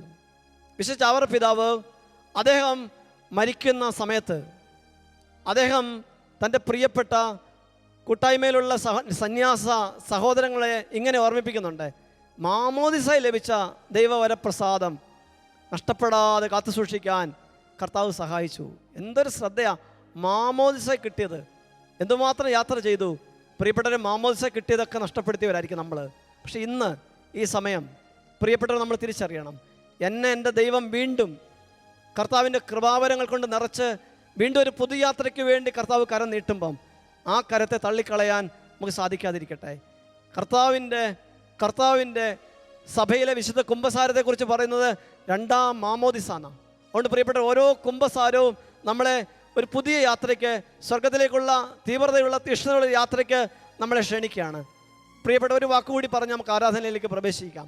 പരിശുദ്ധ സഭയിലെ മരണത്തെക്കുറിച്ച് സംസാരിക്കുമ്പം നമ്മൾ പറയുന്നൊരു വാക്കാണ് ഭാഗ്യമരണത്തിന് വേണ്ടി എന്നും പ്രാർത്ഥിക്കും. നമ്മൾ നന്മ നിറഞ്ഞ മറിയമേ പ്രാർത്ഥനയിൽ നമ്മൾ നന്മരണത്തിന് വേണ്ടി പ്രാർത്ഥിക്കുന്നുണ്ട്. നന്മരണത്തിൻ്റെ മധ്യസ്ഥനായ അഭിഷപിതാവിനോട് നമ്മൾ പ്രാർത്ഥിക്കാറുണ്ട്. എന്താണ് യഥാർത്ഥത്തിൽ ഭാഗ്യമരണം? എന്താണ് ഭാഗ്യമരണം? ഭാഗ്യമരണം ഈ കൊറോണ കാലത്ത് നമ്മൾ ധ്യാനിക്കേണ്ട ഗൗരവമുള്ളൊരു വിഷയം തന്നെയാണ്. എന്താണ് ഭാഗ്യമരണം? ഭാഗ്യമരണം എന്നാൽ പ്രിയപ്പെട്ടവരെ, തീർച്ചയായിട്ടും കുദാശകൾ സ്വീകരിച്ച് ഒരുക്കത്തോടെ മരിക്കുന്നതിനെ ഭാഗ്യമരണമെന്ന് നമ്മൾ സാധാരണ ഇതിൽ വിളിക്കുന്നു. പക്ഷെ അത് മാത്രമല്ല ഭാഗ്യമരണം. ഭാഗ്യമരണം എന്നാൽ, അങ്ങനെയാണെങ്കിൽ ഈശോ മിശിഹായുടെ സഭയിലെ വിശുദ്ധർ, രക്തസാക്ഷികൾക്ക്, മിക്കവാറും ഉള്ളവർക്ക് അവസാന സമയത്ത് ഇത്തരം പരിശുദ്ധ കുദാശകൾ സ്വീകരിക്കാനുള്ള ഭാഗ്യം കിട്ടിയില്ല. അപ്പോൾ ഭാഗ്യമരണം എന്നാൽ അല്പം വ്യത്യസ്തമായിട്ട് കൂടി ചിന്തിക്കണം. ഭാഗ്യമരണം എന്നാൽ നിൻ്റെ ചായ്വുകൾ, നിൻ്റെ യാത്ര ഈശോയുടെ കൂടെ ആണെങ്കിൽ, വരപ്രസാദത്തിലാണ് നീയെങ്കിൽ നിൻ്റെ മരണം ഭാഗ്യമരണമാണ്. അതെങ്ങനെ മരിച്ചാലും, അത് ഏത് അവസ്ഥയിൽ അടക്കപ്പെട്ടാലും. പ്രിയപ്പെട്ടവരെ, പെട്ടെന്ന് നനച്ചിരിക്കാതെ അപകടങ്ങൾ, അനർത്ഥങ്ങൾ ഒക്കെ സംഭവിക്കുമ്പോൾ നമ്മൾ ഓർമ്മിക്കണം, യേശുക്രിസ്തുവേ നിൻ്റെ ഒപ്പം മാത്രം ആയിരിക്കണം എൻ്റെ യാത്ര. ഈ യാത്രയിൽ നമുക്കുള്ള ഉറപ്പ് ഈശോ മാത്രമാണ്. കാരണം നമുക്കറിഞ്ഞുകൂടാ എൻ്റെ മരണം എപ്പോൾ ആയിരിക്കുമെന്ന്. അതുകൊണ്ട് പ്രിയപ്പെട്ടവരെ, നമുക്ക് വലിയ ബോധ്യം ഉണ്ടാകട്ടെ, എൻ്റെ കർത്താവിൻ്റെ കൂടെയാണോ ഞാൻ? അങ്ങനെയാണെങ്കിൽ എൻ്റെ യാത്രയ്ക്ക് ഉറപ്പുണ്ട്. ആ യാത്രയുടെ ഉറപ്പുമായി നമുക്ക് അനുഗ്രഹത്തോടെ ജീവിക്കാൻ കർത്താവ് നമ്മെ ഓരോരുത്തരെയും സഹായിക്കട്ടെ. നിത്യസത്യ ധ്യാനം പ്രിയപ്പെട്ടവരെ നമ്മളെ കൂടുതൽ വിലയുള്ള വിശ്വാസികളായി ജീവിക്കാൻ സഹായിക്കും. ഇനി 3 ദിവസം കൂടി ഈ ധ്യാനം തുടരുമ്പം ഈ ധ്യാന ദിവസങ്ങളിൽ ആഴമായ പ്രാർത്ഥനാനുഭവത്തോടെ പങ്കുചേർന്നുകൊണ്ട് അനുഗ്രഹം പ്രാപിക്കാൻ നമുക്കൊരുങ്ങാം. ഈ സമയം നമ്മുടെ മരിച്ച ആത്മാക്കളെ, പ്രത്യേകിച്ച് നമ്മുടെ പ്രിയപ്പെട്ട കുടുംബാംഗങ്ങളായി മരിച്ച ആത്മാക്കളെ എല്ലാം നമ്മൾ ഈ ദിവ്യകാരുണ്യ ആരാധനയെ സമർപ്പിക്കാൻ പോവുകയാണ്. നമ്മുടെ പ്രിയപ്പെട്ടവരുടെ മരണത്തിൽ വല്ലാതെ ദുഃഖിക്കുന്ന ആരെങ്കിലുമൊക്കെ ഉണ്ടെങ്കിൽ അവരെല്ലാം ഈ സമയം ഈശോ മിശിഹായുടെ സ്നേഹത്താൽ ആശ്വസിപ്പിക്കപ്പെടാൻ പോവുകയാണ്. എല്ലാ മക്കളും ആഗ്രഹത്തോടെ കർത്താവിൻ്റെ ആശീർവാദം, അനുഗ്രഹം സ്വീകരിക്കാൻ, കർത്താവിൻ്റെ സ്നേഹിക്കുന്ന, ആശ്വസിപ്പിക്കുന്ന സാന്നിധ്യം അനുഭവിക്കാൻ ആഗ്രഹിച്ച് പ്രാർത്ഥിക്കട്ടെ.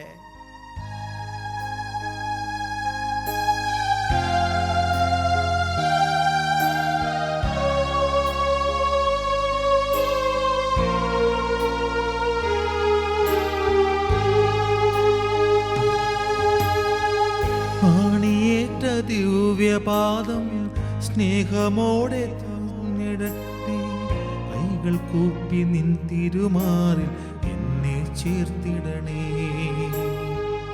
ആണിയേറ്റ ദിവ്യപാദം സ്നേഹമോടെ പുണർന്നിടട്ടെ, കൈകൾ നീട്ടി നിൻ തിരുമാറിൽ എന്നെ ചേർത്തിടണേ.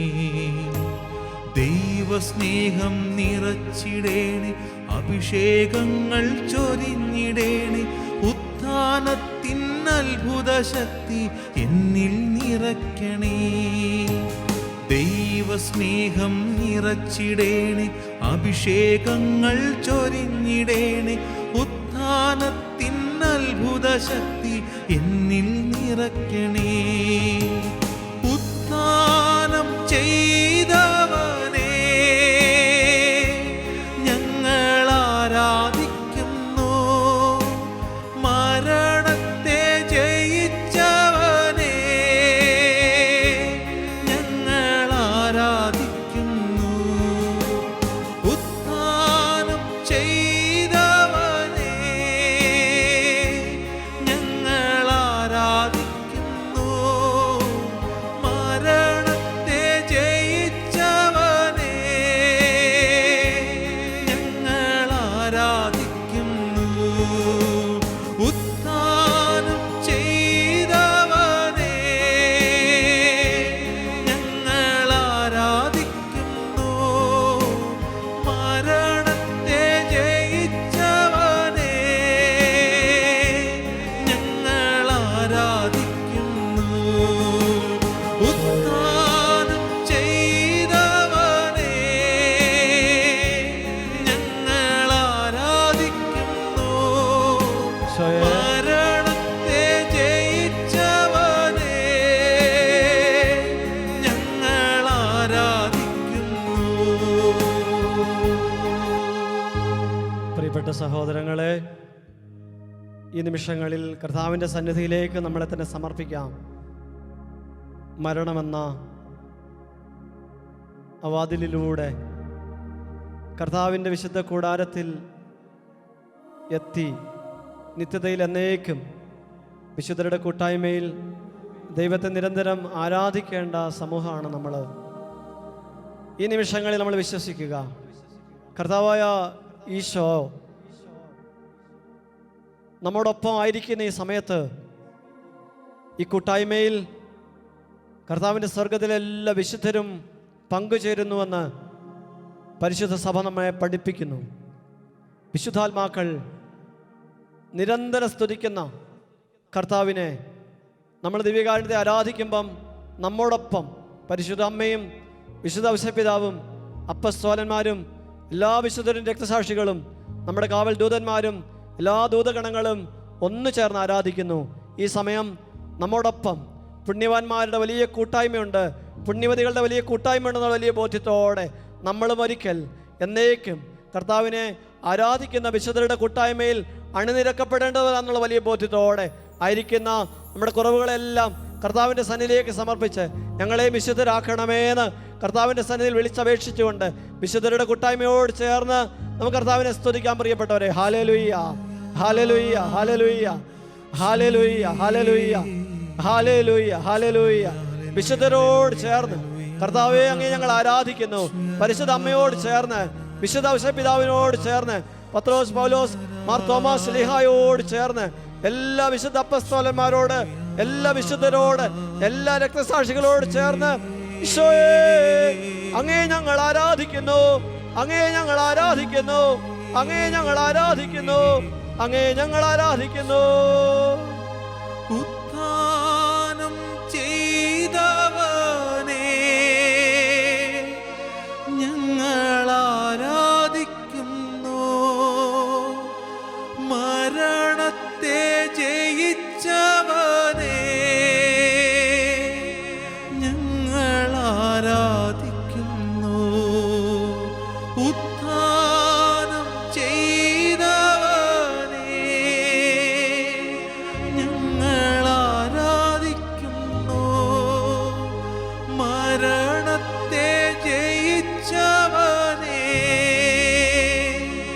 ഞങ്ങൾ ആരാധിക്കുന്നു. പ്രിയപ്പെട്ടവരെ, നമ്മുടെ ഏറ്റവും പ്രിയപ്പെട്ടവരുടെ വേർപാട് നമ്മൾ ഈ ഭൂമിയിലായതുകൊണ്ട് നമുക്ക് ദുഃഖകരമാണ്. പക്ഷെ പൗലോസ് ശ്ലീഹ നമ്മളെ ഓർമ്മിപ്പിക്കുന്നു, മരിച്ചവരെക്കുറിച്ച് പ്രത്യാശയില്ലാത്തവരെ പോലെ നിങ്ങൾ ദുഃഖിക്കരുത്. ഇത് സ്ലീഹ ഓർമ്മിപ്പിക്കുന്നത് മരണത്തെക്കുറിച്ചുള്ള വ്യക്തമായ ബോധ്യം അദ്ദേഹത്തിന് പരിശുദ്ധാത്മാവ് വെളിപ്പെടുത്തിയതുകൊണ്ടാണ്. നമ്മുടെ പ്രിയപ്പെട്ടവർ അവർ സ്വർഗത്തിലേക്ക് പറിച്ചു മാറ്റപ്പെടുന്നെന്ന് മാത്രമേ ഉള്ളൂ എന്ന് ശ്ലീഹായ്ക്ക് നന്നായിട്ട് അറിയാം.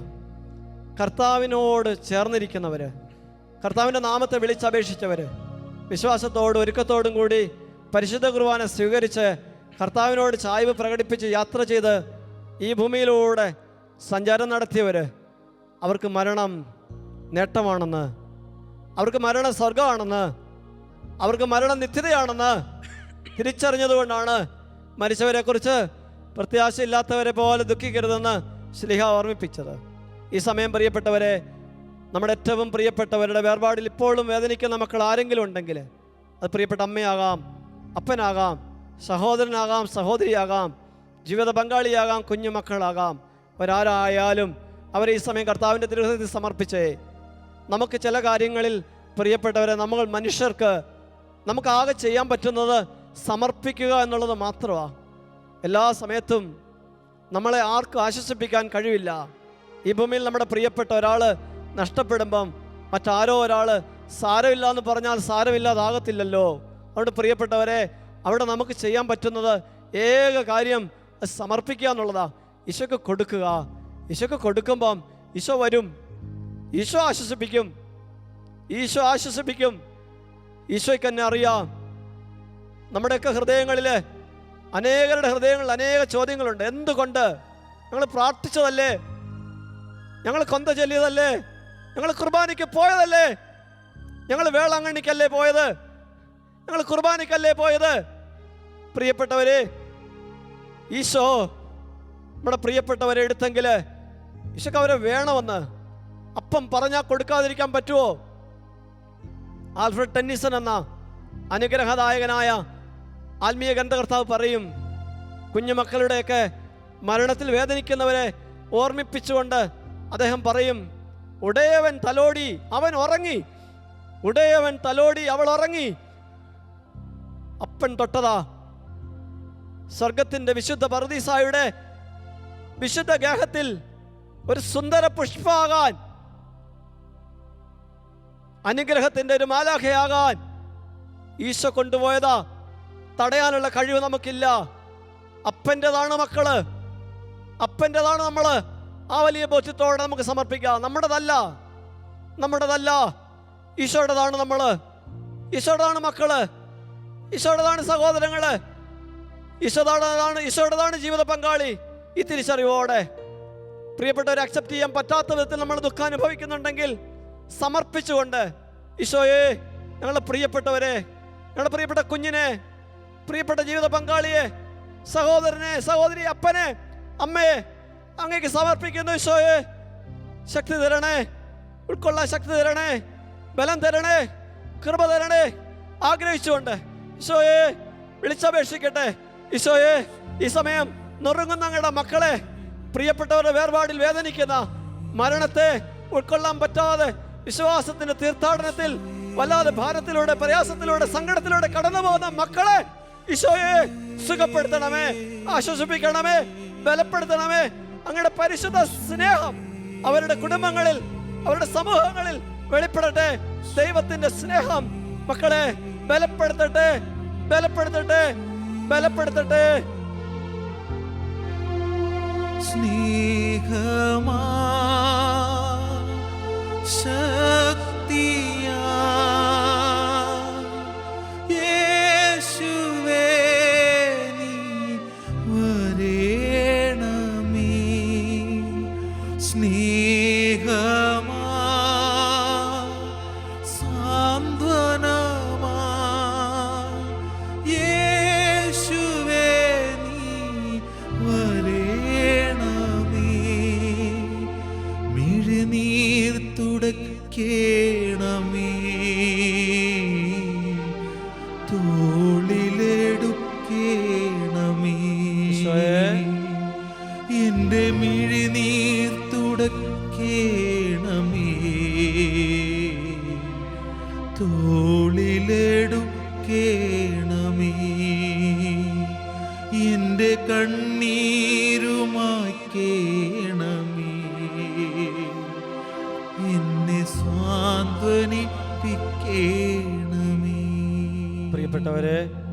കർത്താവിൻ്റെ തിരുസന്നിധിയിൽ സ്വർഗത്തിൽ നിന്ന് ഇറങ്ങി വന്ന ജീവനുള്ള അപ്പമായ കർത്താവായ ഈശോയുടെ സന്നിധിയിൽ നമ്മളായിരിക്കുന്ന സമയത്ത് നമ്മുടെ ജീവിതങ്ങളെ നമുക്കൊരു നിമിഷം ഓർമ്മിക്കാം. ഞാൻ എൻ്റെ അജ്ഞതയാലും എൻ്റെ ലോകമോഹങ്ങളാലും എൻ്റെ ആസക്തികളാലും ജീവിത വ്യഗ്രതയാലും കുരുങ്ങി ഈ മണ്ണിൽ അകപ്പെട്ടു പോയെങ്കിൽ ഈ നിമിഷങ്ങളിൽ വലിയൊരു വിടുതലുണ്ടാകാൻ ആഗ്രഹിക്കട്ടെ. വലിയൊരു വിശുദ്ധീകരണം എന്നെ സ്വർഗത്തിലേക്ക് കൈപിടിച്ചുയർത്തുന്ന ദൈവശക്തിയാൽ ഞാൻ വീണുകിടക്കുന്ന എല്ലാ കുഴിയിൽ നിന്നും ബന്ധനങ്ങളിൽ നിന്നും എനിക്ക് വിടുതൽ തന്ന് കർത്താവിനാൽ സ്പർശിക്കപ്പെടാൻ ഈ രാവിൽ ഈ ലോകത്തോട് കുരുങ്ങിപ്പോയ ഞങ്ങളുടെ ബന്ധങ്ങളെ എല്ലാവരും ഞങ്ങളിൽ നിന്ന് എടുത്തു മാറ്റാൻ, ബന്ധനങ്ങളെ എടുത്തു മാറ്റാൻ, സ്വാധീനങ്ങളെ എടുത്തു മാറ്റാൻ, ദുശ്ശീലങ്ങളെ എടുത്തു മാറ്റാൻ പരിശുദ്ധാത്മാവേ വരണമേ. കർത്താവിൻ്റെ ആശീർവാദത്തിന് വേണ്ടി നമ്മൾ ഒരുങ്ങാണ്.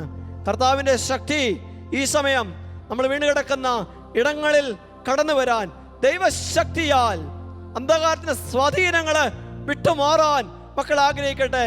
ഈ നിമിഷങ്ങളിൽ പ്രിയപ്പെട്ടവരെ, നമ്മളെ സ്വർഗത്തിലേക്ക് ഉയർത്തുന്ന, നമ്മളെ വിശുദ്ധിയുടെ ഇടങ്ങളിലൂടെ യാത്ര ചെയ്യാൻ സഹായിക്കുന്ന, നമ്മളെ ദൈവീക കാര്യങ്ങളോട് വലിയ താല്പര്യം കാണിക്കാൻ സഹായിക്കുന്ന സുവിശേഷത്തിന്റെ ശക്തി നമ്മളിൽ പ്രകടമാകാൻ ആഗ്രഹിച്ചുകൊണ്ട് എല്ലാ മക്കളും സ്തുതിക്കുന്ന സമയത്ത് കർത്താവ് മക്കളെ ആശീർവദിക്കുകയാണ്. എല്ലാ മക്കളും സ്തുതിക്കട്ടെ. ഈശോയേ നന്ദി, നന്ദി, നന്ദി, നന്ദി, നന്ദി.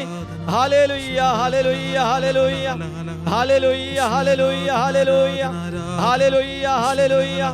ദൈവശക്തിയാൽ ദൈവമക്കള് അനുഗ്രഹം പ്രാപിക്കട്ടെ. മരണക്കയത്തിൽ നിന്ന്, അന്ധകാരത്തിന്റെ അശുദ്ധിയിൽ നിന്ന്, തിന്മയുടെ വ്യാപാരങ്ങളിൽ നിന്ന് മക്കള് മോചനം പ്രാപിക്കട്ടെ. കർത്താവിന്റെ ശക്തി അങ്ങയുടെ മക്കളെ ഈ സമയം സുഖപ്പെടുത്തുന്നു. കർത്താവേ, അങ്ങയുടെ അഭിഷേകത്താല് മക്കൾ ശക്തിപ്പെടട്ടെ, ബലം പ്രാപിക്കട്ടെ, ബലം പ്രാപിക്കട്ടെ. സ്വർഗീയമായ അഭിഷേകത്താല് കർത്താവ് ജീവിതത്തെ കുറിച്ചുള്ള യഥാർത്ഥ നിയോഗങ്ങളിലേക്ക് അങ്ങയുടെ മക്കൾ കടന്നു വരാൻ ഈ രാവിൽ കർത്താവ് നിന്റെ ആശീർവാദം, നിന്റെ അനുഗ്രഹം കൊടുക്കണേ. മക്കൾ വിളിക്കട്ടെ. ഈശോയേ, യേശുവേ ആരാധ്യനേ, യേശുവേ ആരാധ്യനേ, യേശുവേ ആരാധ്യനേ, യേശുവേ ആരാധ്യനേ, യേശുവേ